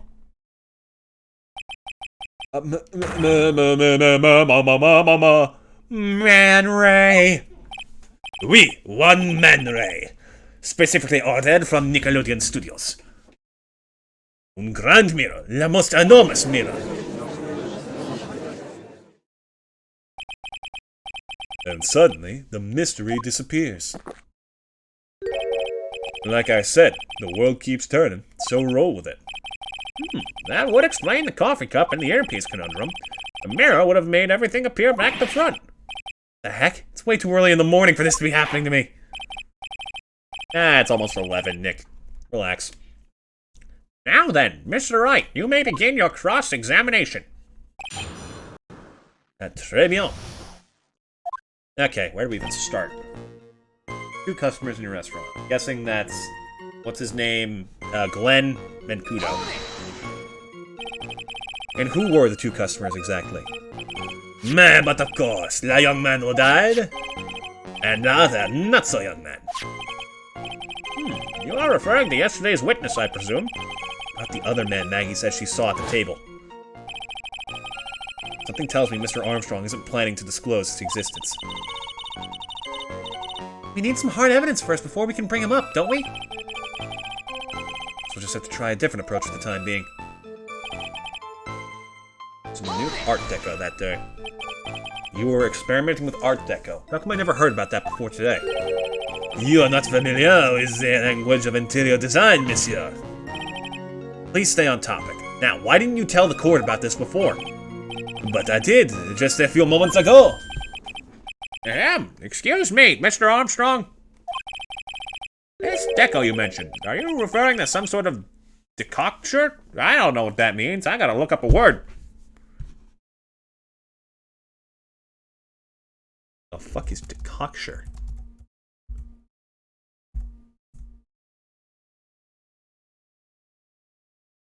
The liquor resulting from concentrating the essence of a substance by heating or boiling, especially a medicinal preparation made from a plant. Ah! Booze! No, Art Deco is the style of design, Your Honor. He's talking about interior design. Walls, ceilings, carpets, that kind of thing. Ah, yes, of course, that deco. I was trying to achieve a more la effeminate look for my restaurant. I was planning the most bold remodeling of la decor. Like having a large mirror between the tables, for example. How big of a mirror are we talking about here? Oh, something about 4 meters wide and about 2 meters high. Let's see, if 1 meter is about 1 yard. Holy glass in a frame, that's huge! I was intending to install it on the ceiling eventually. Ceiling? Is there a mirror on the ceiling? I don't remember. I can't look up! No, but I decided not to go through with it in the end. What should I do? Should I ask him more about it? Yeah, absolutely. If you really had such a large mirror in the restaurant, someone would have noticed it. But there's nothing about a mirror in Mr. Kudo or Maggie Bird's testimonies. But, you didn't ask, Trike. You have only yourself to blame for such sloppy work. What? A mirror was delivered to Tribulations the day before the incident. Really? As Mr. Armstrong testified, he was carrying out some design changes. And as it turned out, he didn't actually use the mirror in the end. Just doesn't add up. Even if a mirror was delivered to Tribulations, it doesn't prove that it was in the restaurant on the day of the crime. If you want to doubt someone, Trite, look in the mirror. I'm sure the person looking back at you will be dubious enough. So the witness yesterday had seen the victim reflected in a mirror. Wait, perhaps that is what the lowered man was looking at. How do you know? Normally I'd expect people to know the difference between a reflection and a real object. Normally? How does normality come into this? That's lame, Trite. Even for you. Eh? You trying to say that if something isn't normal, it isn't possible? Is that it? Where does that leave the porky-headed lawyer and the top-knot chick over there? And the ungodly cool guy with the mask over here? Well, shit! He's aware of how cool he is! Ah! Not the hair! I do not have a top-knot! Mr. Godot is correct. A lack of normality is no basis for discounting an argument. Beyond logic as one lady! You've seen everything in reverse, huh? Everything. You would have seen everything in reverse? Oui. Hey, Nick, you should take a second think about what old CD said in his testimony. How did he phrase it again? I was wearing the earpiece on the same size as the green lens of his specs. No question. You can lock me up if I'm wrong. It was his left ear without a doubt. It was all day used the same head to pick up the cup in his left ear. So everything he described reflected in a mirror, then everything he said was on the left was actually on the right, huh? That clears up all the problems with his testimony, I guess. Or does it? Huh. Kinda hard to believe everything's the fault of a mirror, but do you think old CD saw everything through a reflection? This makes the situation worse for Maggie. There's gotta be something in that old man's testimony. We just gotta dig deeper. Okay.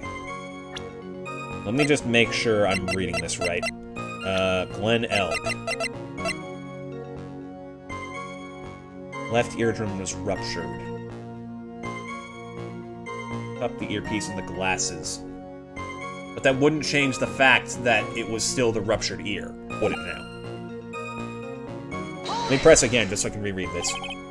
Everything? He would have seen everything in reverse? Oui. Hey, Nick. Okay. What exactly did he say? The boy was wearing the earpiece on the same side as the green lens of his specs. No question. Lock me up if I'm wrong. It was his left ear without a doubt. And he used the same hand to pick up the cup. His left hand. So everything he described reflected in the mirror, and everything he saw on the left was actually on the right, huh? That's all the problems with this testimony. I think it's the cup?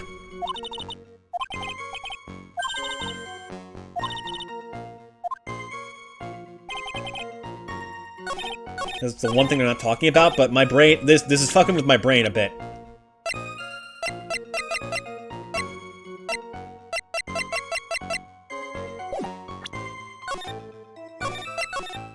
Yep, I'm playing this cheap.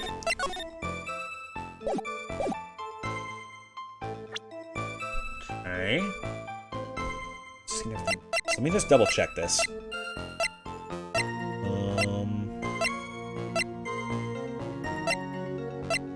He said it was on the left, right.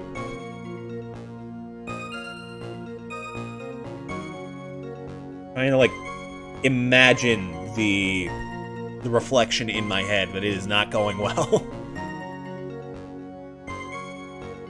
Watching everything in reverse.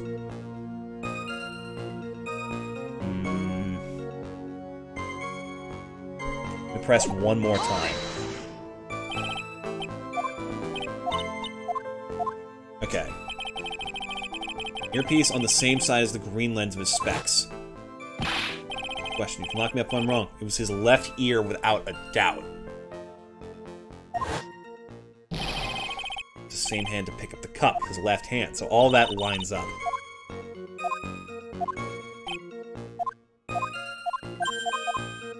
Let me go over the testimony again. Something occurred. I broke the face at my seat. I'm sorry.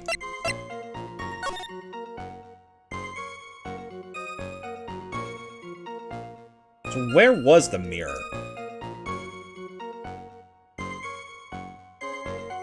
That's currently the biggest question.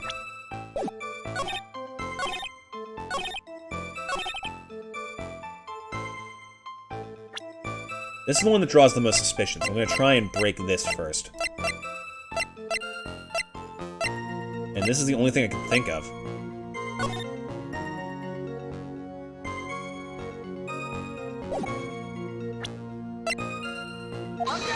Nope, that's not it.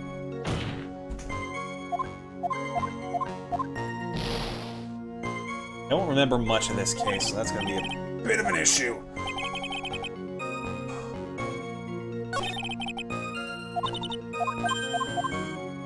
Which one needs pressing the most? Are we still in the stage where we're trying to prove whether or not there was a mirror? No, Godot clearly stated there was, so... can't imagine that's a lie. See everything in the glove in reverse. Maybe I need to show where the mirror was? No.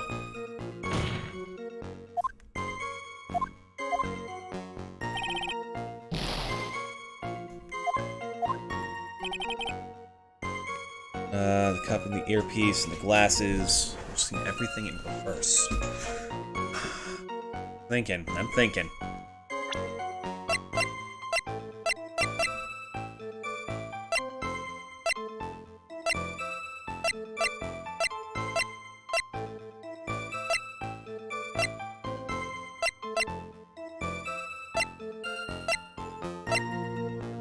What is there that he would have seen there? Oh, hey. I think we still have this. Objection! The weenies!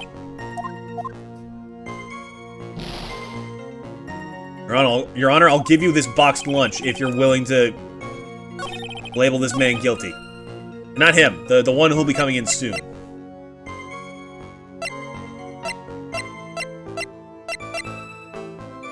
Gotta press again. I don't remember. It's clearly this one. It goes so far into detail. Take a second, think about what old CD said in his testimony. Boy was wearing the earpiece on the same side as the green lens of his specs. No question. His left ear without a doubt. So in the mirror, that would be his right ear. But he isn't wearing the earpiece on that side.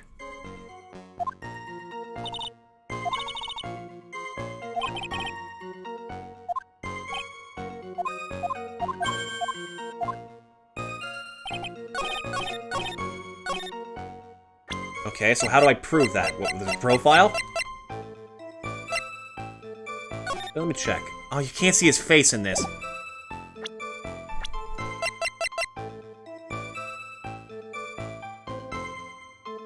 Yeah. I think that's it. Yes! Coffee cup, the earpiece, and the HMD. Let's think back over Mr. Kudo's testimony for a second, shall we? He was wearing the earpiece on the same side as the green lens of his specs. No question, you can lock me up if I'm wrong. It was his left ear without a doubt. So to summarize, we were told both the HMD and the earpiece were on the victim's left side. Now, if Mr. Kudo saw all that as a reflection in a mirror, it means both the HMD and the earpiece were actually on the victim's right side. Exactement! You see, monsieur, now that you think about it, it is not so hard, no? Unfortunately, that's where we run into a monumental contradiction with the facts. Mr. Kudo really did see everything in the mirror. Why is it the HMD is now... HDMI, fuck. Why is it that the HMD is now on the wrong side of his head?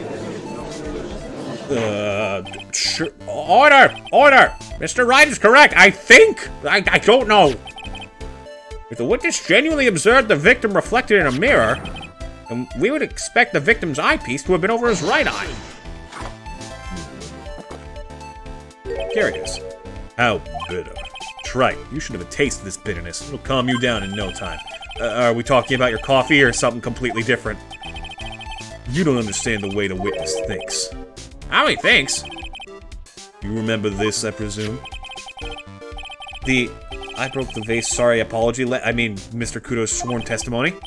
Exactly. The old man has one very grievous habit, other than throwing seeds. The more of an impression something makes, the more muddled his mind makes it. And what's the most striking thing about Mr. Elg? Clearly, it's the victim's eyepiece. And that's my point. The old man strikes again.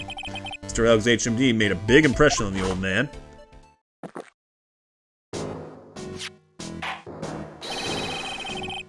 I saw the earpiece in the... Oh, wait. Sorry, I'm not that good at voices. I'll just stick with mine. I saw the earpiece in those newfangled spectacles he was wearing. Oh, yes, they were both on his left ear. Do you hear? His left ear. Huh. Well, Trite? Ugh. That's the worst but best impression of Kudo ever. Wow, I really thought he was old seedy for a minute there. Kudo's good! No, I'm not. I just said I wasn't, so I gotta commit to this bit now. Fair enough. I must agree that yesterday's witness was irresponsibly rash in much of his testimony. Bad luck, Nick. Looks like the boil of a contradiction you found is just a rash. A mirror can't be beaten by a handful of seeds, nor can it lie. So, what exactly was the old man looking at? Hey, listen, Mr. Armstrong. Go on, tell the court. We're all ears. Oui, I can explain. Please, if you will look at the plans of la restaurant. The mirror. Alors, is everyone sitting comfortably? The mirror, it was in the middle of the restaurant, dividing the two halves. There's only one seat from which you could have seen an image of the victim. That was the seat at the table next to the victims. That was where the old man was sitting. After a terrible incident occurred, I moved the mirror so it was not in the way. But naturally, I did not touch anything else. Oh, is this where we rip his bullshit apart? I see no problems with the explanation we have just heard. The table next to the victims, Mr. Kudo could have seen the victim in the mirror. What a naughty little coquette I am, confusing all the men like this. Sorry, it took me a minute to register what the fuck a coquette was. I still don't think I know, but whatever. Don't worry about it. We can keep up, except for the guy breaking out in a cold sweat over there again. I hate that guy! You said you didn't touch anything else apart from the mirror. Are you quite sure about that? Volunteers, of course. Very well. Mr. Wright, your cross-examination, if you please.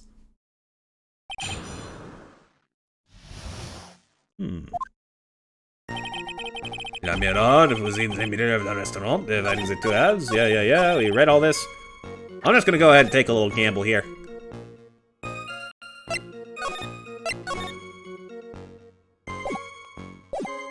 And, okay, worth a shot.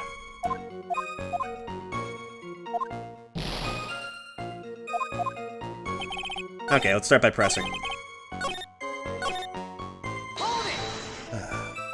God, this case is absolutely, like, busting my brain. It's so fucking confusing. So, run this by me again. The mirror was here, correct? Oui? Oui? Really? Because I know if I were you, I wouldn't have put a mirror there. It would be in the way. Look who's talking, right? Nah. You're obstructing my view, among other things. But this is my seat in the courtroom! Tribulations' charm is that it gives you the impression that you're the only customer. Temporarily placing a mirror in that spot would hardly be in the way. Unlike you, right? I tell you, monsieur, la mirror was there in the middle of the restaurant. Only one seat from which you could have seen the image of the victim. And where would that be? Oh la la, look how you lean towards me. I always attract the younger boys. Maybe I should keep you in suspense a little longer. Mr. Armstrong, tell the court what you know at once. I'm not a younger boy. I'm not attracted at all. It attracts the older ones, too. What did I just say? Shall I tease you, too? I'm already seeing a very hot someone, so I'm afraid you'll be waiting for a long time. And her name is Justice. I bet she has mocha cream skin and cappuccino perfume. Yeah, I'll tell you. There was only one seat from which you could have seen. That entire section was pointless. Also, look at his eyes. Are they... weird. His pupils are looking a little bit funny.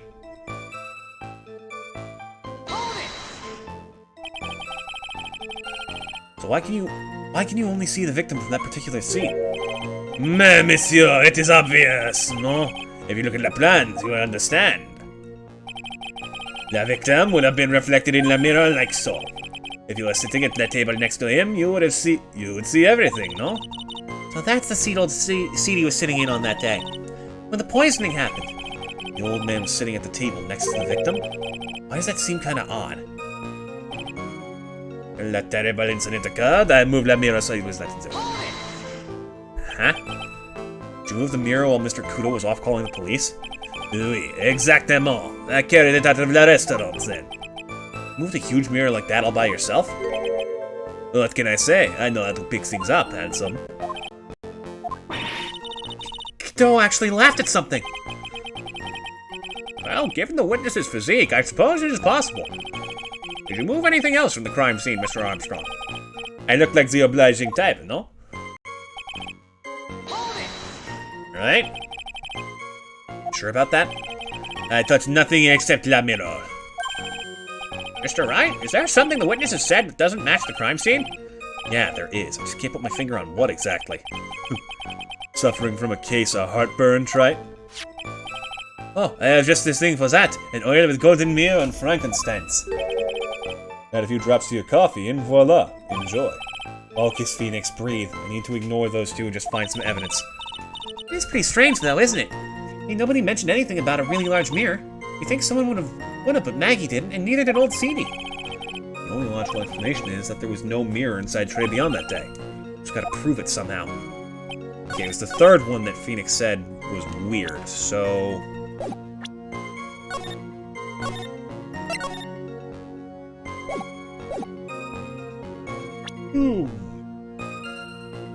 Seat at the table next to the victims. You wouldn't be able to see if there's anyone else at the seat.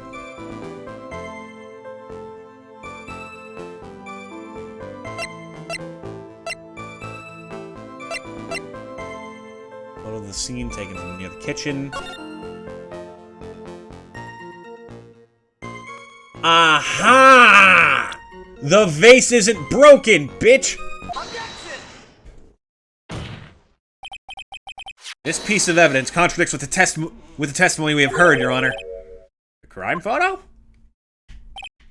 Yes, this photo clearly shows something that theoretically should not exist. What on earth do you mean by that, Mr. Wright? No, oh, god damn it. That is a faraway bottle cap. Hold on, give me a second. I gotta go fucking spelunking under my desk.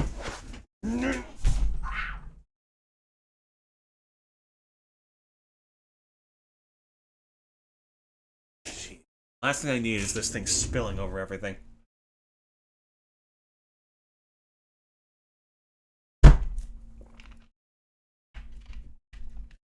The best part of the stream, the bottle cap ASMR.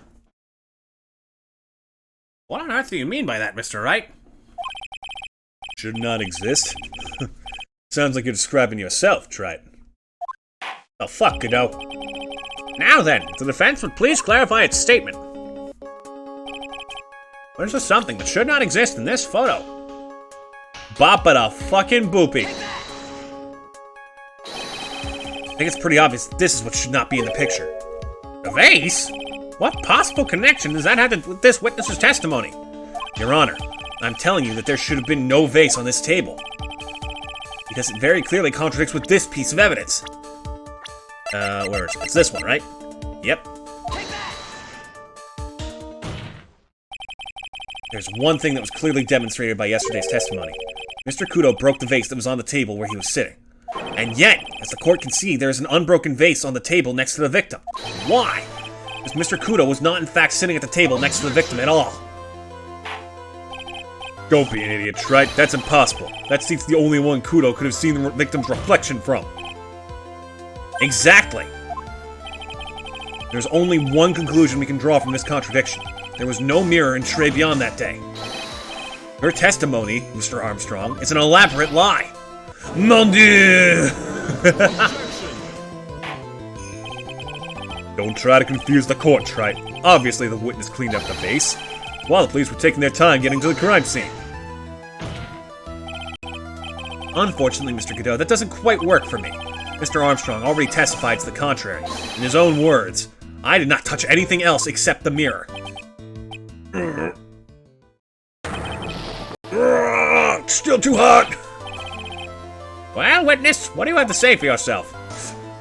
I am so sorry! I was right. There was no mirror in the restaurant that day. In light of this revelation, we return back to the original problem. Why did the victim have an earpiece in an ear in which he couldn't hear? Huh. You only get one shot in life. Unless you're like me and came back from hell, but we'll talk about that in a later case. There's no turning back. You want to claim that the mirror wasn't there, Trite? Then his problem is all yours. How do you explain what the old man saw? If I can answer this, then I'll be that much closer to the truth. I can feel it. You're going to be okay? Can you really solve this contradiction, Nick? There's more than just this one contradiction, Maya. What do you mean? Remember what Maggie told us? There was another man at the victim's table. And there was a sample CD on the victim's table. It all flies in the face of Mr. Kudo's testimony. And I think I know the reason why nothing in this case is adding up. Well, Mr. Wright, let's hear your answer. Yes, Your Honor. The reason behind all the contradictions in Mr. Kudo's testimony is simple. Oh boy. Getting a little bit out of control here. Victim was a... What? Ah, yes, the murder never happened. The victim was fake. No, Kudo must have made a mistake, surely. Clearly, Mr. Kudo made a mistake. Mr. Trite, you're the one who brought up all these contradictions. And? If you're trying to tell us the old man just made a mistake, we can wrap up this case right now with a guilty verdict. How about it, Mr. Wright? Should I just declare... No. But I might be panicking over nothing. Is that the best you can come up with? Uh-oh. No, no, no, no, ow! For fuck's sake.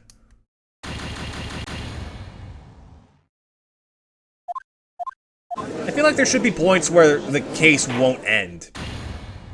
Because there's no way it's just that obviously guilty. Alright. I'll load from back here. So I can get the, Oh god, what did I do for this? Uh-oh. Oh, right, it's profile. That way I can get all of my, gauge back. What is that gauge, anyways? They never come up with a name for it. Why doesn't he call it my life gauge and say that Phoenix dies when it happens? It's the blue in his suit! If it runs out, the case is over. Objection!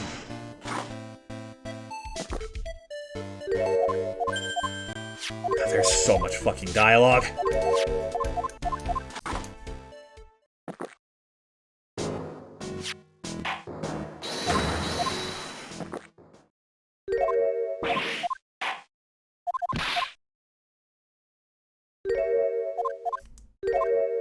It sounds like someone's fighting, like, a robot to the death.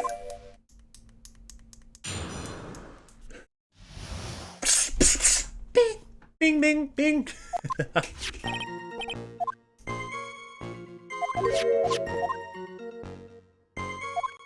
Let's just speed this process up a bit.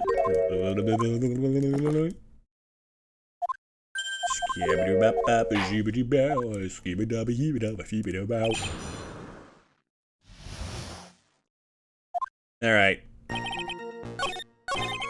Third one. Photo. Objection!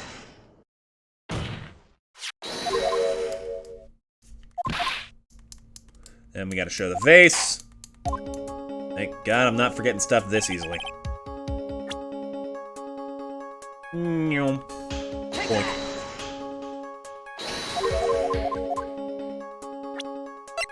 And then the testimony.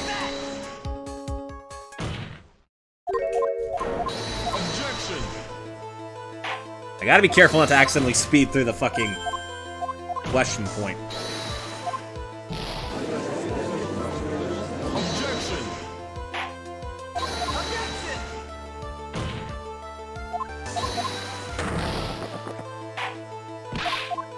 Okay.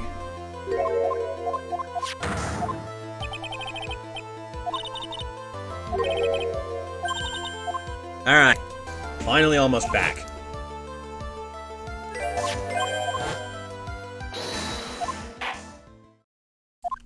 Okay.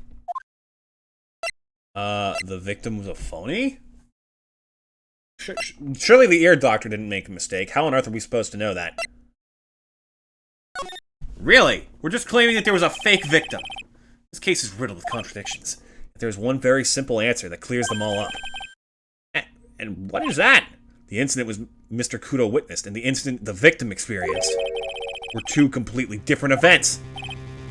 What? Yes, the victim that Mr. Kudo saw wasn't Mr. Glenn Elg at all. It was an imposter, a phony pretending to be Mr. Elg. Obviously, unlike the victim, there's nothing wrong with the imposter's left eardrum. That's how he ended up wearing the earpiece in his left ear by mistake. Nick, this might be the most cockamamie scheme you've come up with yet. Order! Order in the court! Settle down or I'll clear the courtroom! Why, Gramps? Why don't you clear out of here, huh? What did you say?!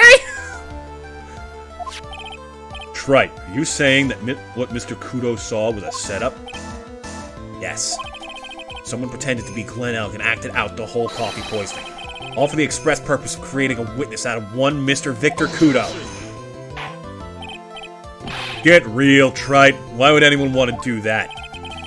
Isn't it obvious? The thing Mr. Kudo was most insistent about in his testimony was the serving girl brought him a Javachino, but she put something in it. That's a serving girl right there in the defendant's chair. I remember her well.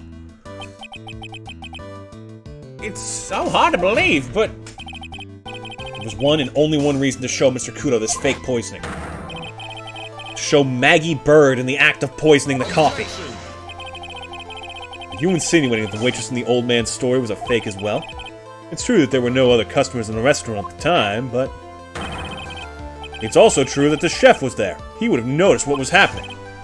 That's right! Well, witness, if your restaurant really was the scene of such theatrics, you would have known about it, correct? Oh la la! This is most difficult for me! No, it's quite simple.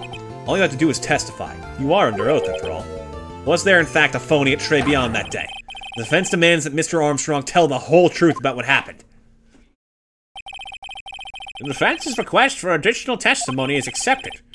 You will accurately explain in detail the events in the restaurant that day. Oui.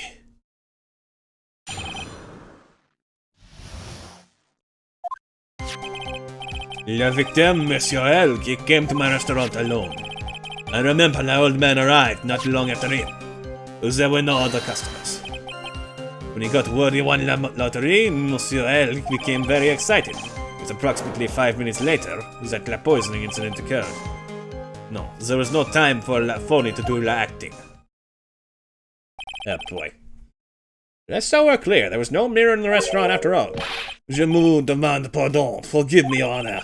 I lied because I wanted this mess to be cleared up quickly. What you have just done is commit perjury, Mr. Armstrong, and unlike everyone else in this fucking courtroom, we're gonna hold you to it. I will decide how to punish you later. Oui. For now, we will hear your cross-examination. Mr. Wright, if you please, you punish him by removing him from the courtroom. He took that perjury charge a bit too well. I'm guessing he'll be in more serious trouble after this cross-examination. Into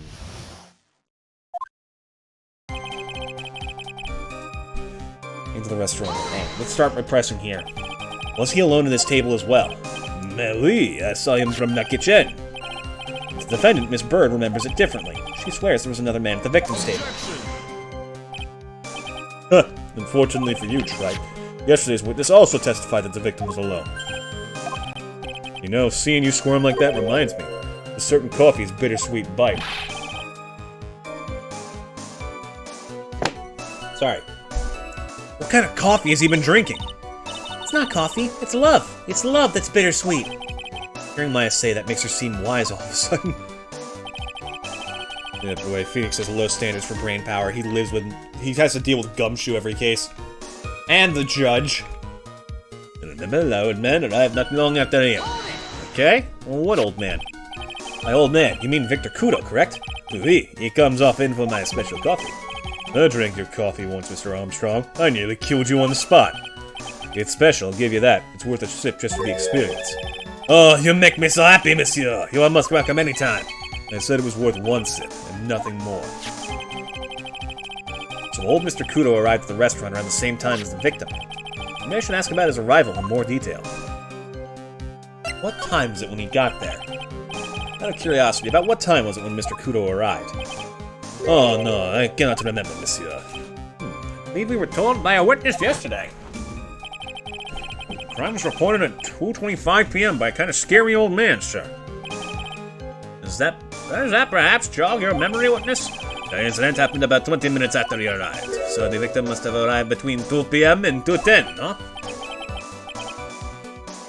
Just after 2, huh? Thank you for your help in jogging my memory, monsieur. You are wonderful. I can't sit here all the time and do nothing now, can I? You usually do. Time of day will be added to the witness's testimony. Oui, monsieur judge. Everything I do it for you. Merci bien. That's French, isn't it? Right? I didn't just accidentally call someone a slur now, did I? Glad at least one person is in a good mood. He's even humming a song to himself. Okay, well, that's some bullshit. I should also press on the... There we go. It's gotta be the fucking... This. Gotcha, bitch! I'm afraid I've finally got you, Mr. Armstrong.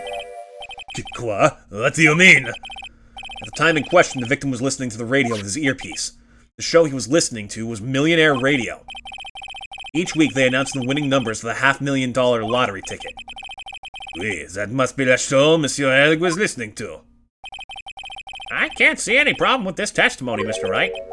I wonder. You say the victim arrived at your restaurant after 2 p.m., correct? Oui, I am sure of it. I remember it perfectly now. I know it was that time because I had just finished serving my lunch menu. Get to the point, Shrike, if you have one.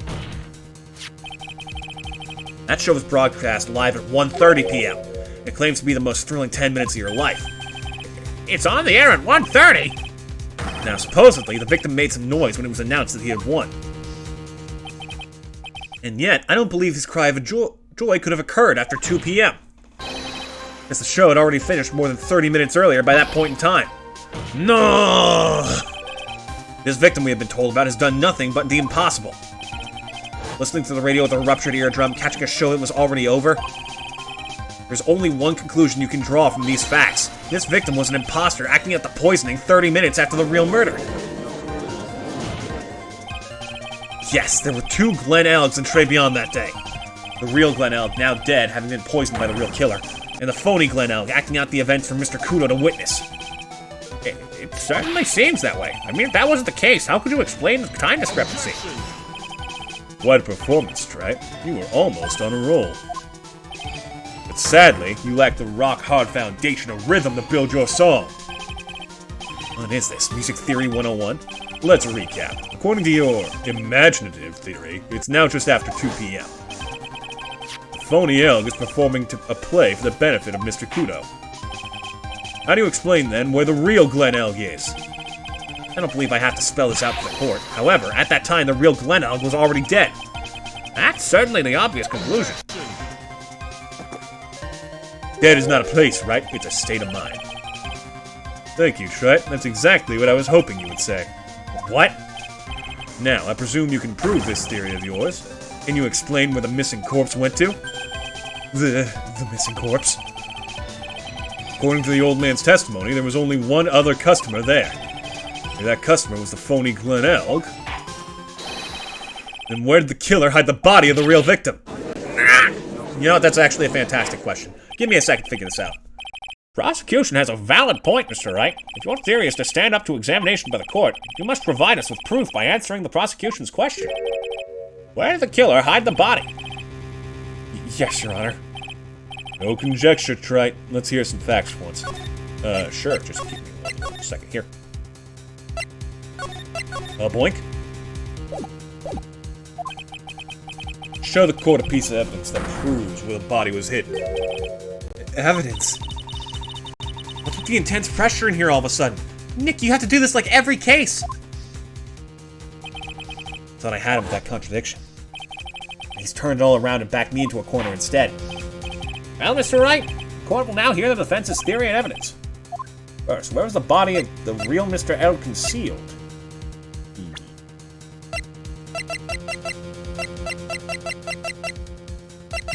Oh, here's the map. Must have been in the kitchen, right? Surely. Inside Trevion. Would have been too dangerous to take the body outside. Obviously, the body must have been hidden somewhere inside Trevion. Interesting. Where could a body have been hidden inside a restaurant? Perhaps you would care to show the court on these plans. Yes, Your Honor. The next location the body was concealed inside the restaurant is the kitchen. Take that! The body was hidden here. I see. Nice supposition. But the real question is, can you back it up?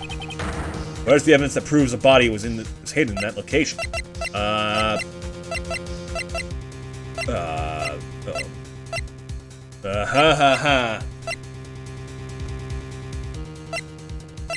Good fucking question. Oh, his medicine was in there. I think that's one. Take that! Perfect. Mr. Armstrong, do you recognize this bottle? No, I have never seen that ugly bottle before in my life. I only use the very best bottles, monsieur. The highest quality only for me.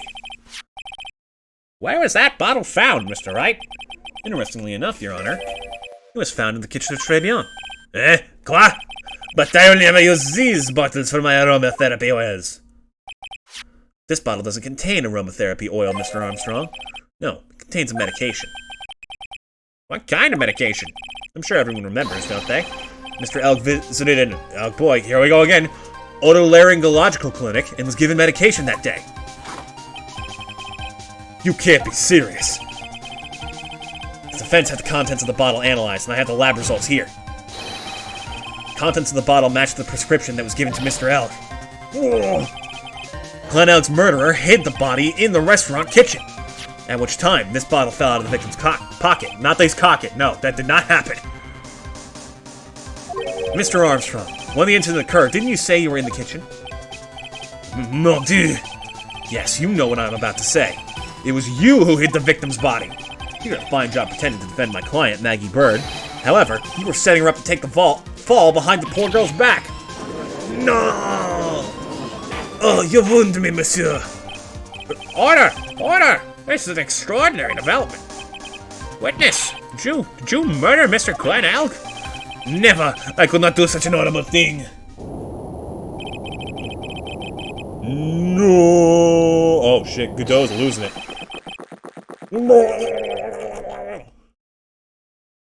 Mr. Godot! The bitterness. Every time I get lied to, I always down a mug of coffee. That's one of my rules. You have the slightest idea how many cups you've had by now? And then I like to do the same to the person who lied to me. I like to take them down with my empty cup. Listen up, chef. How about a brand new flavor in your ear, my H-deficient friend? Je vous demande pardon. Please, you must hear me out. It is a trap. Listen to me. Por favor. Yo hablo español, Mr. Armstrong, and por favor is Spanish. I'm only going to ask you once more. Did you do it? No, absolutely not. Let's hear it. You got one shot, right, Gramps? Witness, the court will permit you the chance to make one final statement. If you lie under oath again, Mr. Godot's coffee mug awaits you! As does my gavel. I'll bash your ears in and he'll pour coffee into the wound. Oui, it is clear. They always say in the movies. I got a bad feeling about this. Very well. Begin your final testimony, Mr. Armstrong.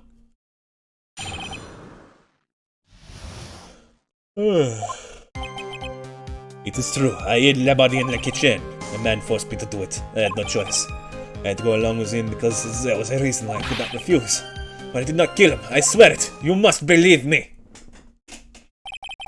You were forced. By who? I cannot say. Or I will be erased. Let's try a different question then.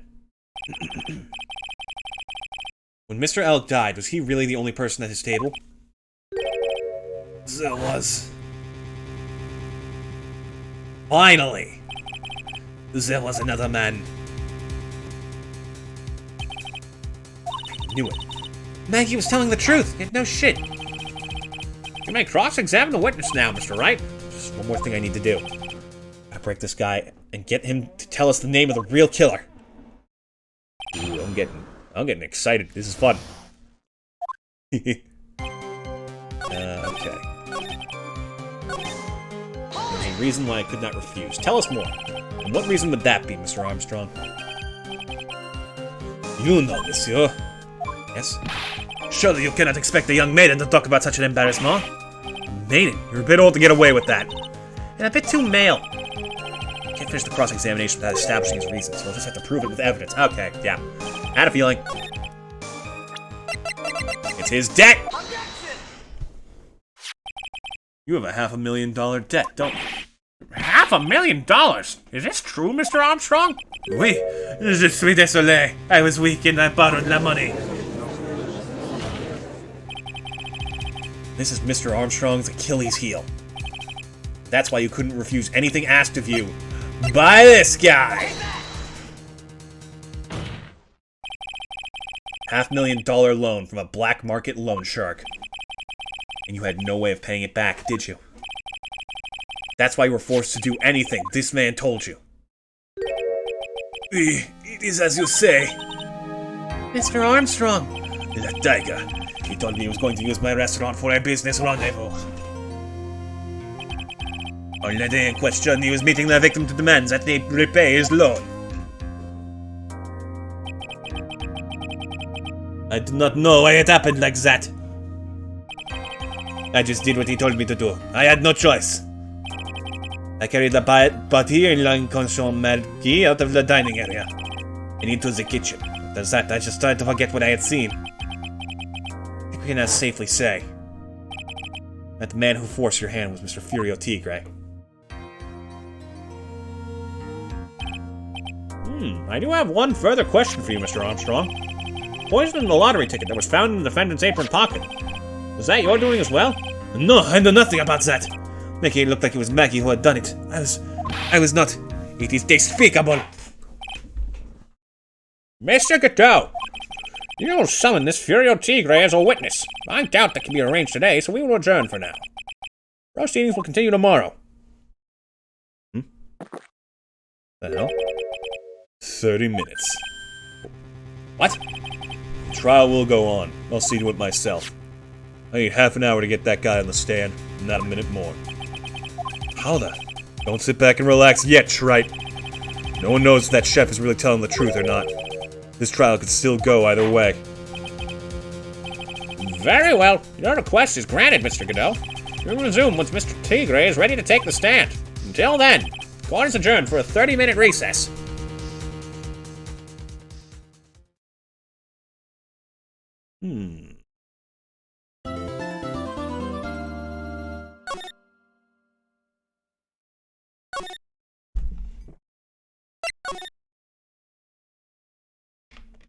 Now let's see. Oh, I should probably get the other one too. Because we got full gauge. And I will take advantage of this. We'll get something done for the last time.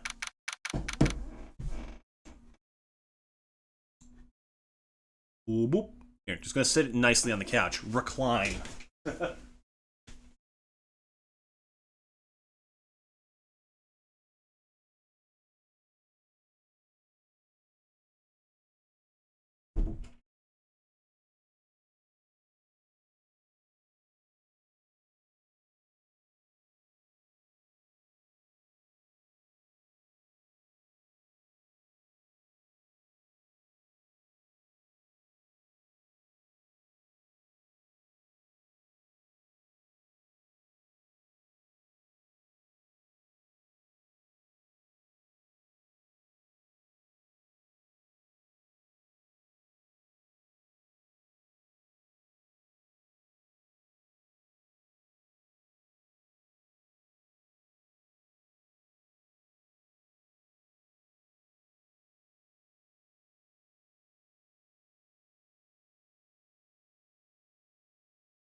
Let's do this.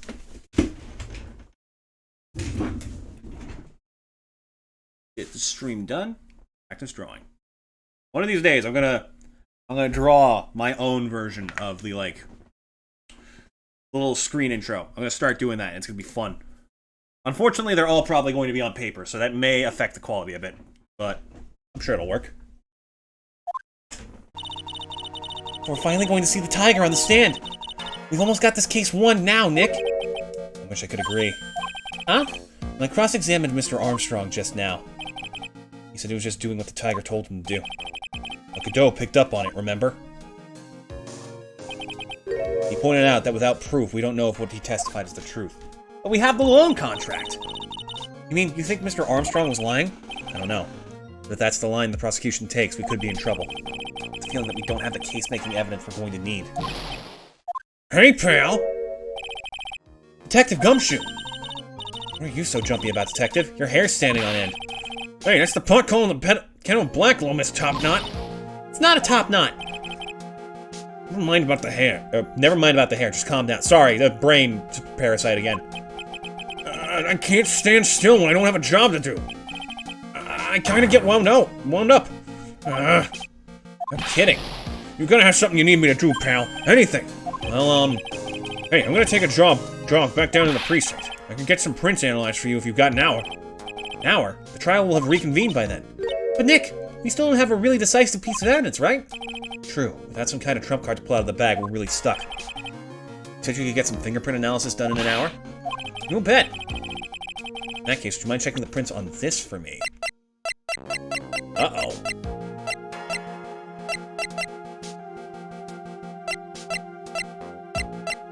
I mean, I'm guessing it's this, yeah? Take that! You're going back to the station anyway. Did you find out whose prints are on this? Oh, hey, that's the small bundle I gave back to you this morning, right? Yeah. I think it's time we solve the last mystery of who the prints on it belong to. Sure thing, pal. Actually, that's been gnawing at me too. Small bottle given to Detective Gumshoe. Okay, I'll get this off to the lab right away. Just make sure you don't lose the case before I get back. I'll try, Gumshoe, I'll try. This is pretty much the final showdown, I guess. It's time to separate the phonies from the real guys. Now let's see the tiger on the stand. It's a fun voice, I want to do more of it. Court will now reconvene. Mr. Godot, did you find this Furio Tigre? I even tamed him for you. It was a 3-cup job, no problem. Tamed him? The guy's name may be Furio Tigre, but come on. He's pretty lively. Be careful, he still bites. I don't doubt that. Very well, please show Mr. Tigre to the stand.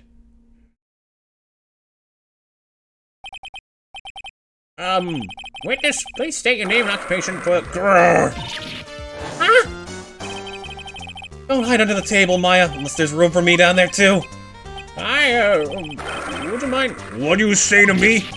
Nothing. I didn't say nothing, honest. You could have guessed that fear would induce a bad Brooklyn accent in the judge. I got business to take care of, you hear me? Who the hell called me into this hole? Was it you, Spiky? No, of course not. It was Judge. Your Honor? Oh dear, I seem to have dropped my pen. Where on earth is it?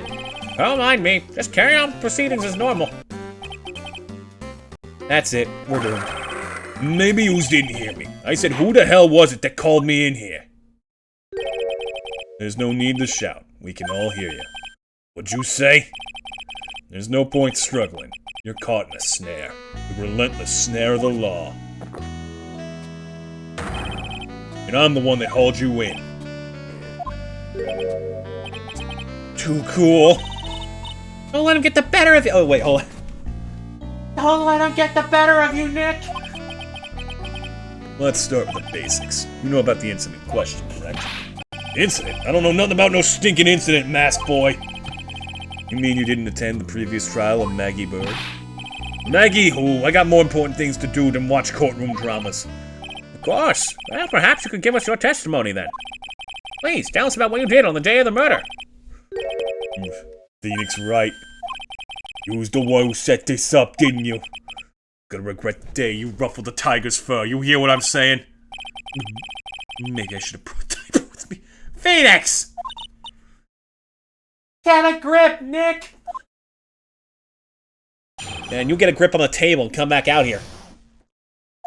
I don't know nothing about no moida. I was tied up with business in December last year. I spent all my time in my office. I got whales lined up to borrow cash from Tender Lender every single day. If you want to check my alibi, just ask via letter. At last I found my pen. Very well then, Mr. Wright. No cross-examination, please. Oh, there it goes again. What is it? Please, witness, if you could refrain from shouting out like that. I know the kind of games that guy in the blue plays. That lowlife ain't no lawyer. He just punches away at stupid details till he wins. Lowlife? Me? Listen up, Smarty. Every time you ask me something that doesn't relate to this case, I'm gonna bill you $50,000, and you's gonna borrow the cash from me. That's one loan contract I refuse to sign. And don't think it ain't gonna hurt when you tangle with the tiger.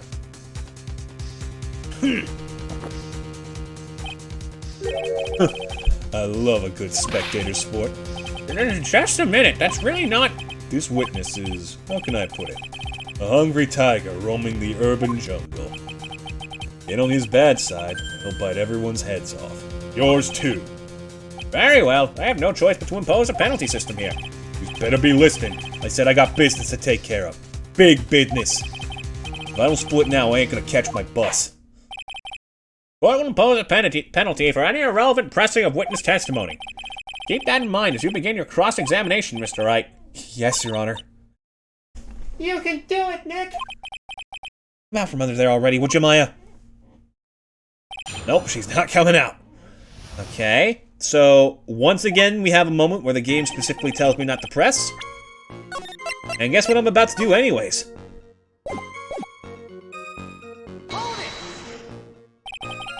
I don't buy that you haven't even heard of the incident that occurred at Tribulations.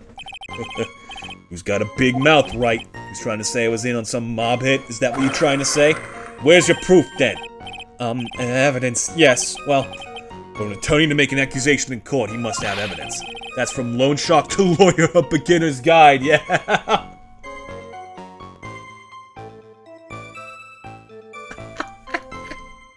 Well, that paints quite the interesting picture, now doesn't it?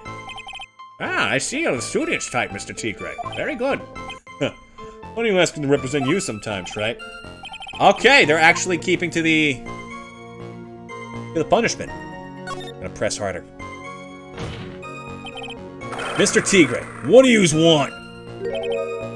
If you wouldn't mind going into a bit more detail. This is a dead end, Trite, and you know it. Remember the rules. Jesus. Witness without evidence is going to back up your attack. It's prohibited. As I said earlier, the court will impose a penalty for such behavior. Okay, I get it. Now then, Mr. Tigre, would you mind repeating your testimony from the beginning, please? Time ain't free, you hear? You better remember that. If I miss that bus, someone's gonna pay. Line up business in December last year. Check my alibi, just ask by a letter. Oh, guess I'm pressing again. Sure about that? We're talking about 1 month ago, you know. See these teeth? That's how sharp my secretary is. Sharp? Is he talking about Violet Cadaverini? She writes everything in my scheduler. December, mainly in the office. That's what it says, so that's where I was. That seems like a rather, sketchy schedule. There he goes again. The Tiger did all December isn't the issue. It's what he was doing on the day of the murder. So, yeah, I'm pressing harder on this. Mr. Tiger, what do yous want? Okay, same thing again. Oh, no, wait. No, it's essential that we establish the witness's alibi accurately. I agree. The victim was killed on December 3rd. Were you in the office that day, too? Maybe you ain't listening. Of course I was. I never set foot outside. I had meetings all day with a bunch of cats wanting to do business with me. I ain't never seen that young kid before. I do believe the witness's last statement was important. Mr. Gano, if you could please... Mr. Tigre, the court asks you to add that last statement to your testimony.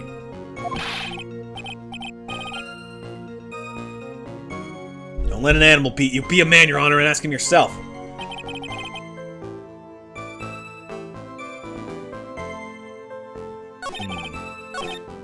was in the office, too. I never saw that kid. Okay, well, that's a lie. He was in debt, but I don't know how to do it. Bomber? Maybe. Nope.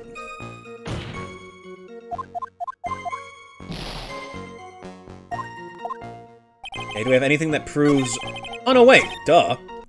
The fucking calendar.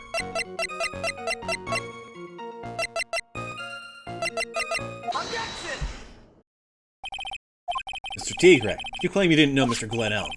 It appears that Mr. Elg knew you. What? Mr. Elg left us a little note on his calendar. Meet with the tiger. And the date? December 3rd. December 3rd? That's the date of the murder! So, Mr. Tigre, I submit that you did indeed know one Mr. Glenn Elg. Because on the very day of the incident, you met with him. Now, from behind, he actually does look quite a lot like an evil phoenix. Not bad. He was actually not bad. Sorry. I was just messing with you to see how good you were. Did you hear that, Nick? He said you're not bad. That's one compliment I can do without, plus he's lying through his teeth. Witness, please remember that you're under oath. Lies will not be tolerated. Who's calling me a liar? Is that what you're doing? Ruh-roh! So you're saying that you claim to have never seen the kid before. Is that the truth? I said I'm dead serious. You better believe that's the truth. Ha! And I'd say that gives me time to enjoy another cup of pure black magic. That is, while you testify for the court again, Mr. Tigre. Oh, yes. Would you mind indulging the court, witness? Never actually met the victim? That's gotta be a lie right there. This time I nailed this guy. Nail gun at the ready. I ain't no liar. I never met Glenn Elg. There was some lame guy with that name, though. Wanted to borrow cash from me. I set up a meeting with the guy at my office, 10 to Linda. I waited around for him, but he ain't ever showed.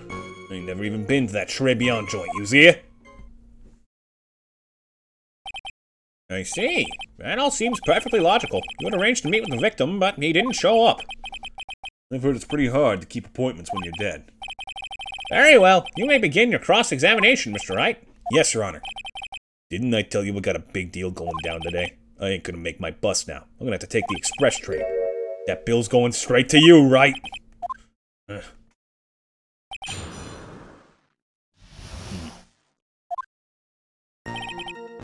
never met some lame guy with that name that wanted to borrow cash from me. Set up a meeting with the guy at my office, tender lender. He never showed.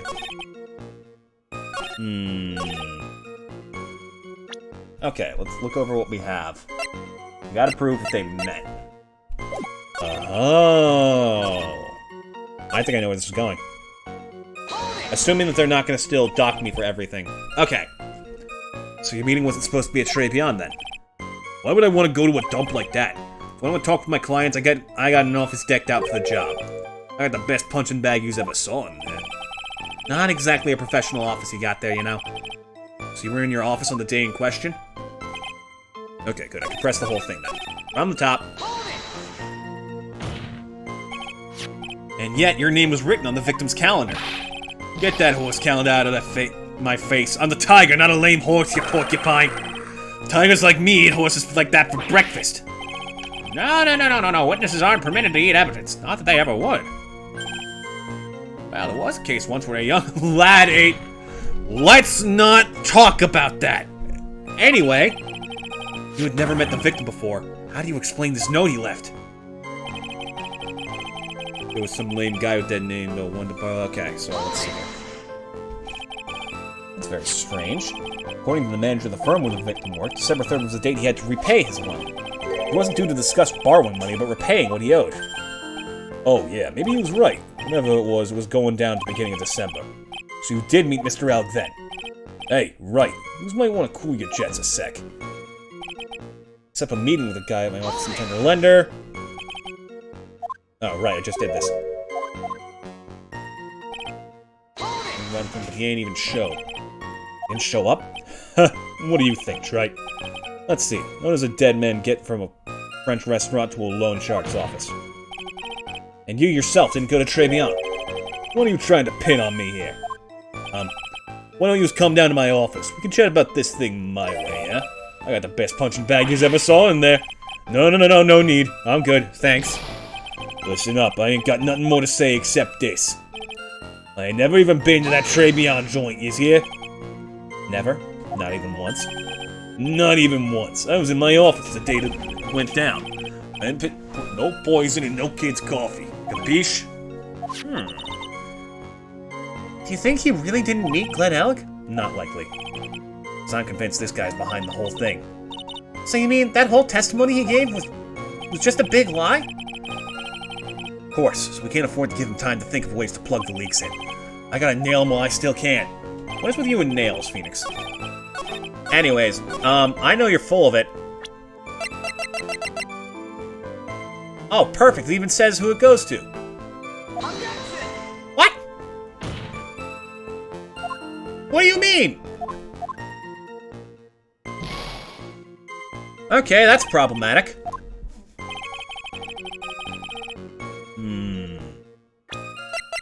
Well, nothing new showed up from pressing, so I gotta find something that proves he was there.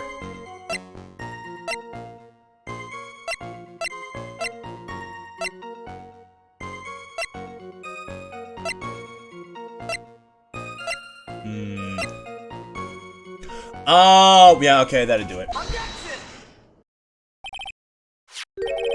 Mr. Tigre, is there something you'd like to tell the court about these matches? Matches? You mean like detectives find in pretty much every old crime scene? Like it's a fucking weird-ass trope, ain't it? We found them in your office at Tender Lender. They're from that restaurant. You've really never been to Tribulations before. What was the book of the restaurant's matches doing on your desk? You've been snooping around in my stuff now too, wise guy? What are you, my ball and chain? Ain't no bra controlling me. Order! Order! Well, witness? I think it's time you started telling us the truth, don't you? Sorry, I'm terribly sorry, forgive me. I ain't no pussycat, I don't go back on what I said. But okay, I was at the joint that day. What? But listen good, alright? I might have been there, but I still never met that kid. Well. Looks like an order just came in for another testimony. Fill her up. This close to proving it was him. He did meet Glen Elg that day, and he did put poison in his coffee. He must have. I'm still kind of reeling from the whole, oh, the victim was fake reveal. I was supposed to meet with the kid at the restaurant that afternoon. When I opened the door to the joint, I saw one ugly scene. The guy was laid out over the table, stiff as concrete. I figured if the place wasn't hot already, it was gonna be, so I split. I had the cop sirens on my way out, and I went straight back to my office. I see. You didn't actually meet with him in the end, then. Well, Mr. Wright, your cross-examination, please. Yes, Your Honor. Hold it. If I wait around here any longer, I ain't even gonna make the normal express. No more stupid questions. No problem. Anytime Trite presses you on something irrelevant, I'll see he pays a penalty. Mr. Godot, that's my job. Your job is to slam that little hammer of yours and call a guilty verdict, so do it. Yes, sir. This special express ain't cheap, right? Just so you know since you was paying. Oh man, doesn't the rule of law mean anything around here? Apparently fucking not. Nice scar, by the way. Like another one. Come on. Pull up the dukes, motherfucker. Phoenix getting flattened. Actually couldn't tell. They both have, like, ridiculously huge shoulders. So the meeting wasn't due to take place at Tender Lender at all, then? The kid was making a fuss about coming into the office. It's always that way when I want to talk about repayments. Even though I got the best punching bag you ever seen, if there are any issues. Maybe it's because that punching bag that people are scared to come? So that's why I decided to meet at Tribulations. You're going over old ground again, right? Sorry. Oh, for fuck's sake. You will suck down the penalty, Mr. Wright, and you will like it! Thank you, sir. May I have another? Okay, better save before this gets a little bit more hectic.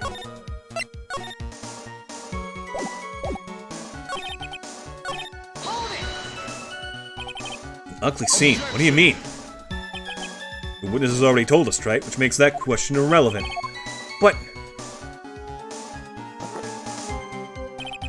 I limit myself to 17 cups of coffee during a trial. That's the rule. You better limit the number of times you take a penalty, right? Or your guts will look like the inside of a chimney. Ashen. Don't make me burn you again, Mr. Wright. Guess I shouldn't have pressed him on that. Guess I'm gonna make that special express after all.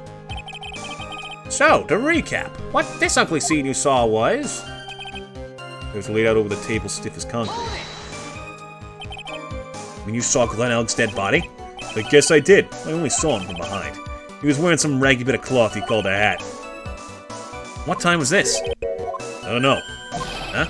You know what winds me up more than anything else in the world? Watches. Round watches. I ain't gonna pollute my paws with some ticking henpecker. I have interest, Mr. Tigray. What winds you up the second most? Huh? What do you think? Square watches! Is this guy for real? Look, all I needed to know was that something bad was going down in that place. If the place wasn't hot already, it was gonna be, so I split. So you didn't actually set foot inside the restaurant, then? The Tiger's a busy cat. I don't hang around for no one. I ain't got time to be caught up in no murder investigation. So when exactly did you pick up the matches? There are matches just inside the front door. A detective friend wound up in trouble with the chef. After taking 5 books home. Poor gumshoe, it's almost enough to make a man cry. I heard the cop sirens on my way out and I went straight back to my office. You went straight back? Did a bout of guilt suddenly hit you for what you did? What are you trying to say? You trying to tell me yous ain't never been guilty of nothing? We all have our crosses to bear. You all have to swallow the dark secrets we hide. Like this. Courtroom's not exactly the place to talk about dark secrets. What do you mean? This is where we talk about murder, Phoenix. Of course it is.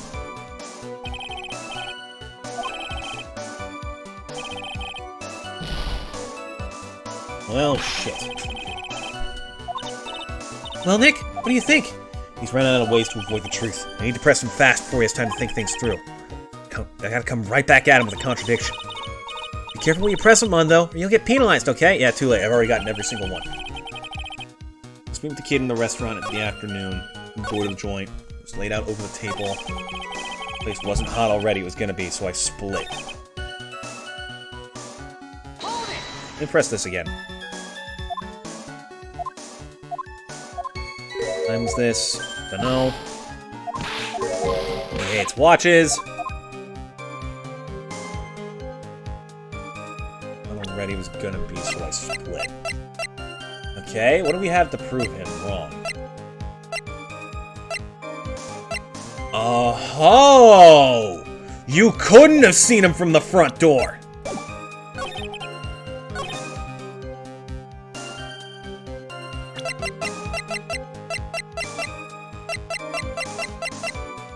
Where's the photo? Let me just check the crime photo as well. Yep, there's a wall there, but it's kind of subtle, so I think this one's more obvious. There we go. You're something of a loan-collecting pro, aren't you, Mr. Tigray? No one escapes. Oh, excuse me. Apparently no one escapes the tiger's fucking indigestion or some shit. No one escapes the tiger's clutches.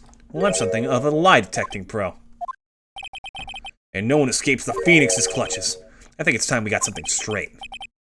What's this, Trent? A new line of irrelevant questioning? These are the floor plans of the crime scene. You say you were standing at the entrance, Mr. Tigray. From there, your field of vision would have covered an area something like this. Indeed, the witness would have had a clear view of the victim's seat. Isn't that what I just said? I saw the back of the kid's head. Unfortunately for you, that is not possible. The court would think back, you'll remember that between each of the tables is a tall partition. Why, that's true! Now look at the plans again. The truth is painfully obvious. From the entrance, the field of vision of any customer walking in ends here. So from the entrance of Trey Beyond, you couldn't have seen the victim's seat. But you did see the victim that day because you met with him. Wrong. Have you forgotten the old man's testimony yesterday? The victim was alone at his table. The defense just proved that point to be moot. The victim witnessed by Mr. Kudo was not Glenn Elk, but a fake. What? It In order to have Mr. Kudo falsely testify, the real killer posed as the victim he had just killed and acted out a charade. That will do. This trial has gone on long enough without the obvious question being answered. Who exactly was this real killer who impersonated the victim?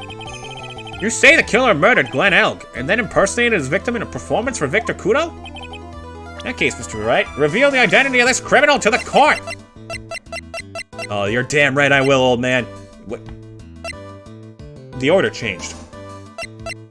Why did the order change? Alright. Obviously. The killer is Furio Tigre. No one else could have done it. He was Gumshoe for sure. What? Well, witness? Now that's cute. You think you can pin this on the tiger? Maybe you don't understand. The tiger is king of the jungle. That was the line. So I dare you to say it again. Come on, you got the guts. You can't threaten me, Mr. Tigre. It's the defense. Go ahead and tell the witness, Mr. Wright. Mr. Wright! Sounds to me like it must be you, old man. You've got guts, I'll give you that. Mr. Wright, do not leave me to handle this alone. Perhaps I can end this embarrassment. Mr. Kudo! Let's just go back over Mr. Kudo's testimony one more time. The old man didn't see just the victim. Oh, no. Yeah, the serving girl brought him a cappuccino. Here's your question about it. What's the white powder? Is the victim he saw the real victim or not? That doesn't matter. Fact remains, he saw the accused put the poison into the coffee. Oh, shit! Yes, it was the waitress who poisoned the coffee.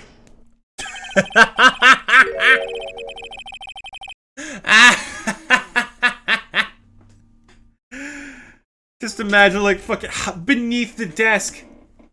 Objection!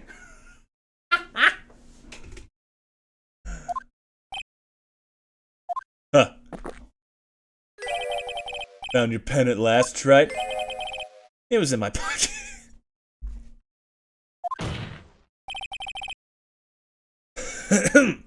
But anyway, Mr. Kudo witnessed two people that day. He saw the victim, the supposed Mr. Glenn Elg, and the waitress from behind. Yes, your point, Mr. Wright? I think the conclusion is obvious. This Glenn Elg was really the killer in disguise. And surely it's possible the waitress was also part of the show. What? You mean the waitress was an imposter as well? The defendant, Miss Bird, fell unconscious immediately after the incident. I'm surprised it took freaking Godot this long to realize, hey, wait a minute! Something doesn't add up. And someone used her fainting to hatch an elaborate plan to pin the murder on her. Who on earth was it? Who was this waitress that Mr. Kudo witnessed? Boom, baby.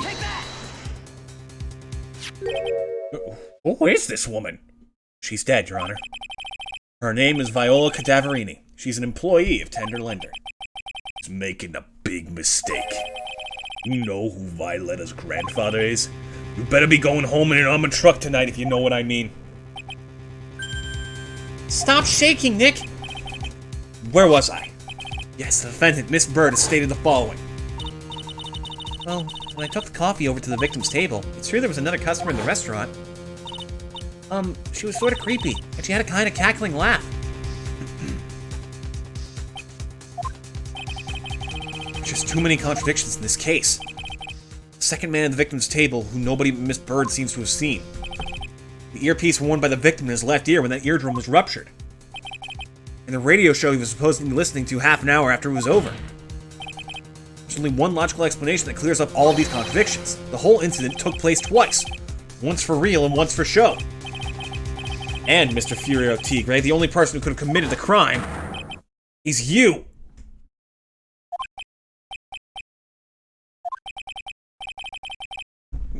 Witness? What have you got to say? That's cute. Sorry? You's alright. I could do with a guy like you around. What do you mean? Okay, I'm in on this game. I'm gonna have to charter a jet to get me to my meeting now, but I'm gonna give you one more thing to think about before I go. Something to think about? You's got it all wrapped up nice, alright? But you's missed out on one real important thing. That can't be. I was in the joint that day, and I met that kid too. But I couldn't have poisoned him, you see? What? Do you really expect us to believe you now, Mr. Tigray? What a troublemaker. Troublemaker? Looks like we're going to need another one for the road.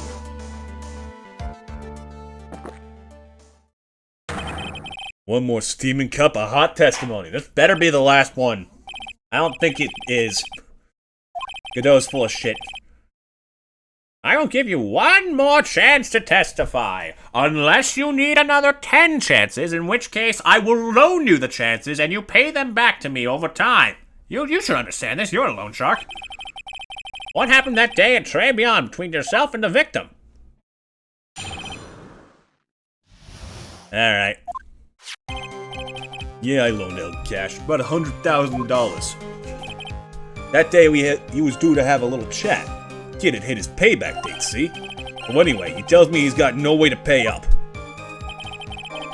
I'm about to flatten the guy when he starts screaming, "Yes, I won! $500,000! You got lucky, you know. Real lucky. If that waitress hadn't done what she'd done, everything would have been over. Now, I see that the principal amount you loaned to Mr. Elk was $50,000. Yeah, well, you've got need to take into account. Interest builds up fast, you know. That's faster than fast. $100,000 is twice his principal. And the repayment deadline was December 3rd, the day of the incident in question. Yeah, he was one lucky kid. He got that to $500,000 just in time, so I ain't have no reason to kill the kid. If I ain't got no motive, you ain't got no case. His motive? He has to have one, but what was it?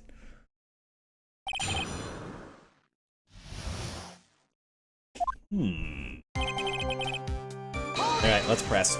Don't you dare start punishing me for this again. Do you have any way of paying the loan back? Fool was a gambler. He said he couldn't give it up until he landed a big win. So I agreed to help. Help him? You? I kept hitting him with ideas for ways he could get a big win. But the guy kept losing.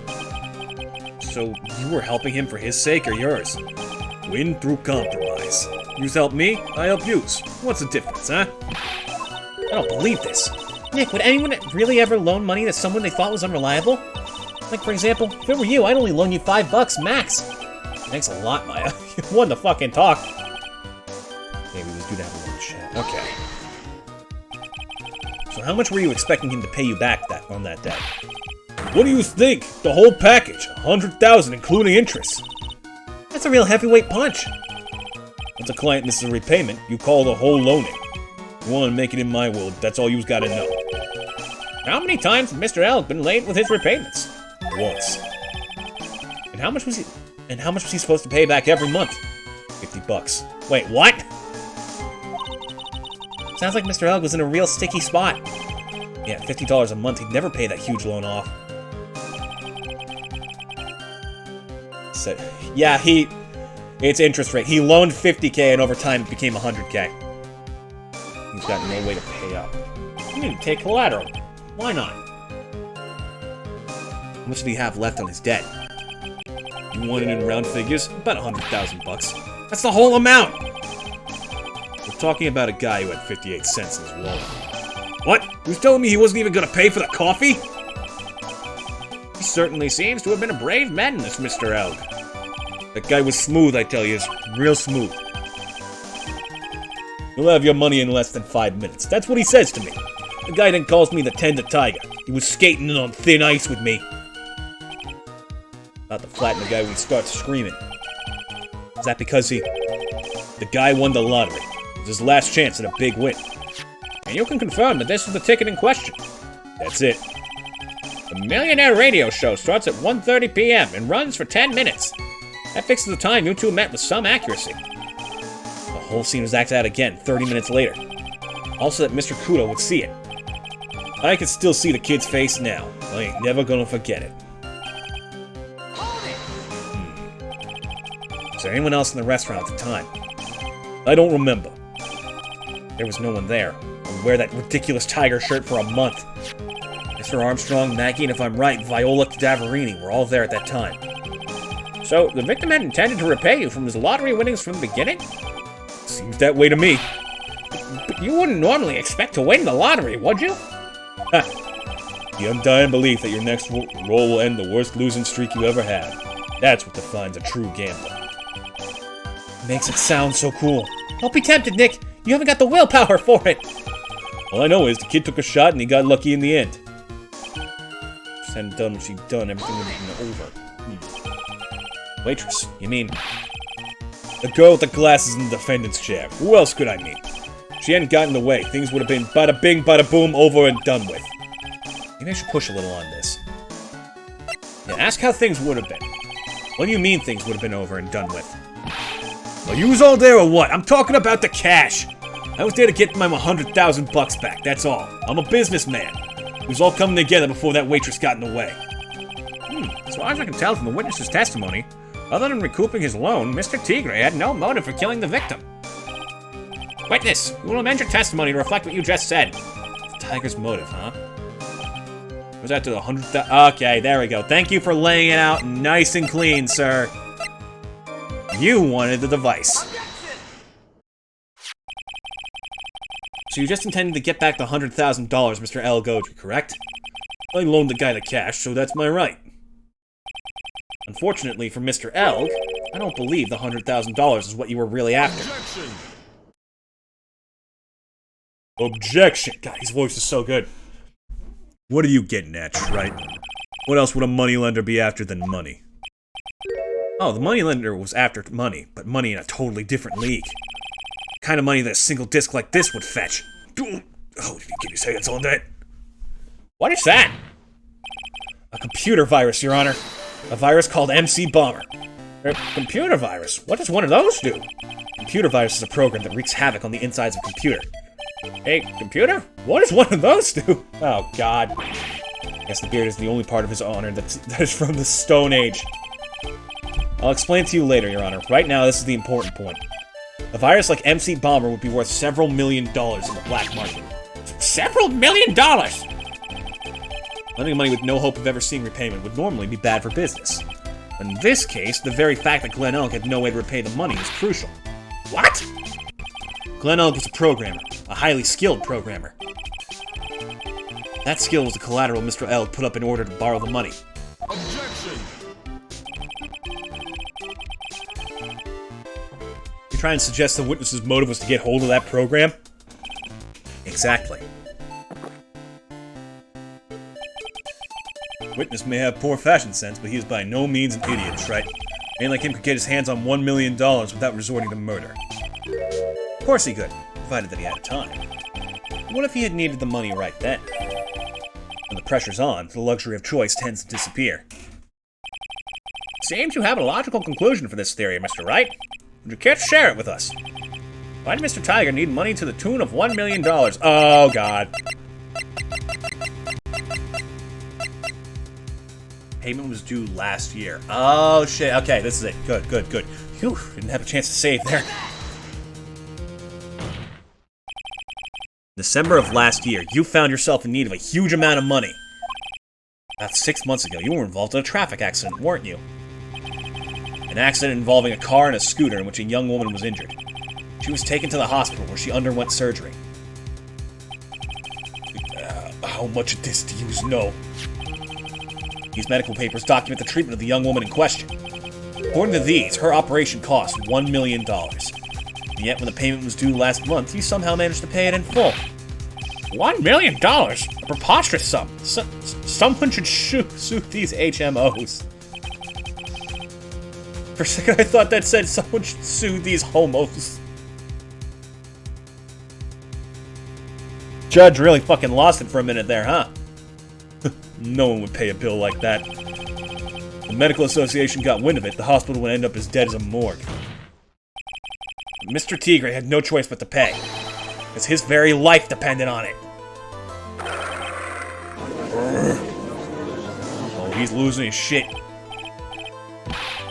Order! Order! Order! You say his life depended on it, Mr. Wright. Indeed it did, simply because the injured woman was none other than Viola Cadaverini. Did you say Cadaverini? The people who make corpses disappear? Bruto Cadaverini, mob boss in charge of all underworld activities in the city.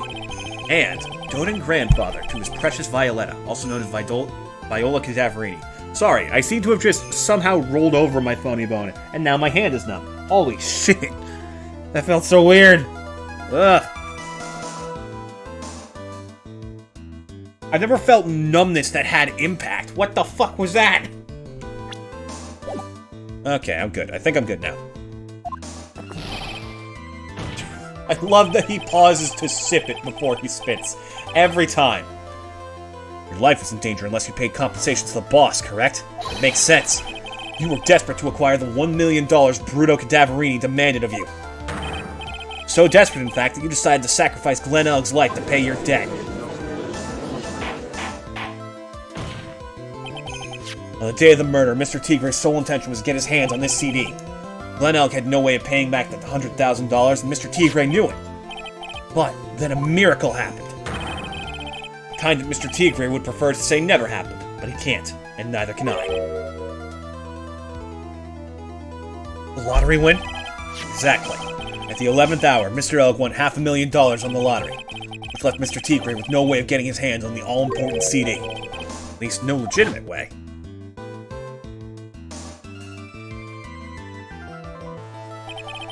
So he resorted to illegitimate means. It's crazy.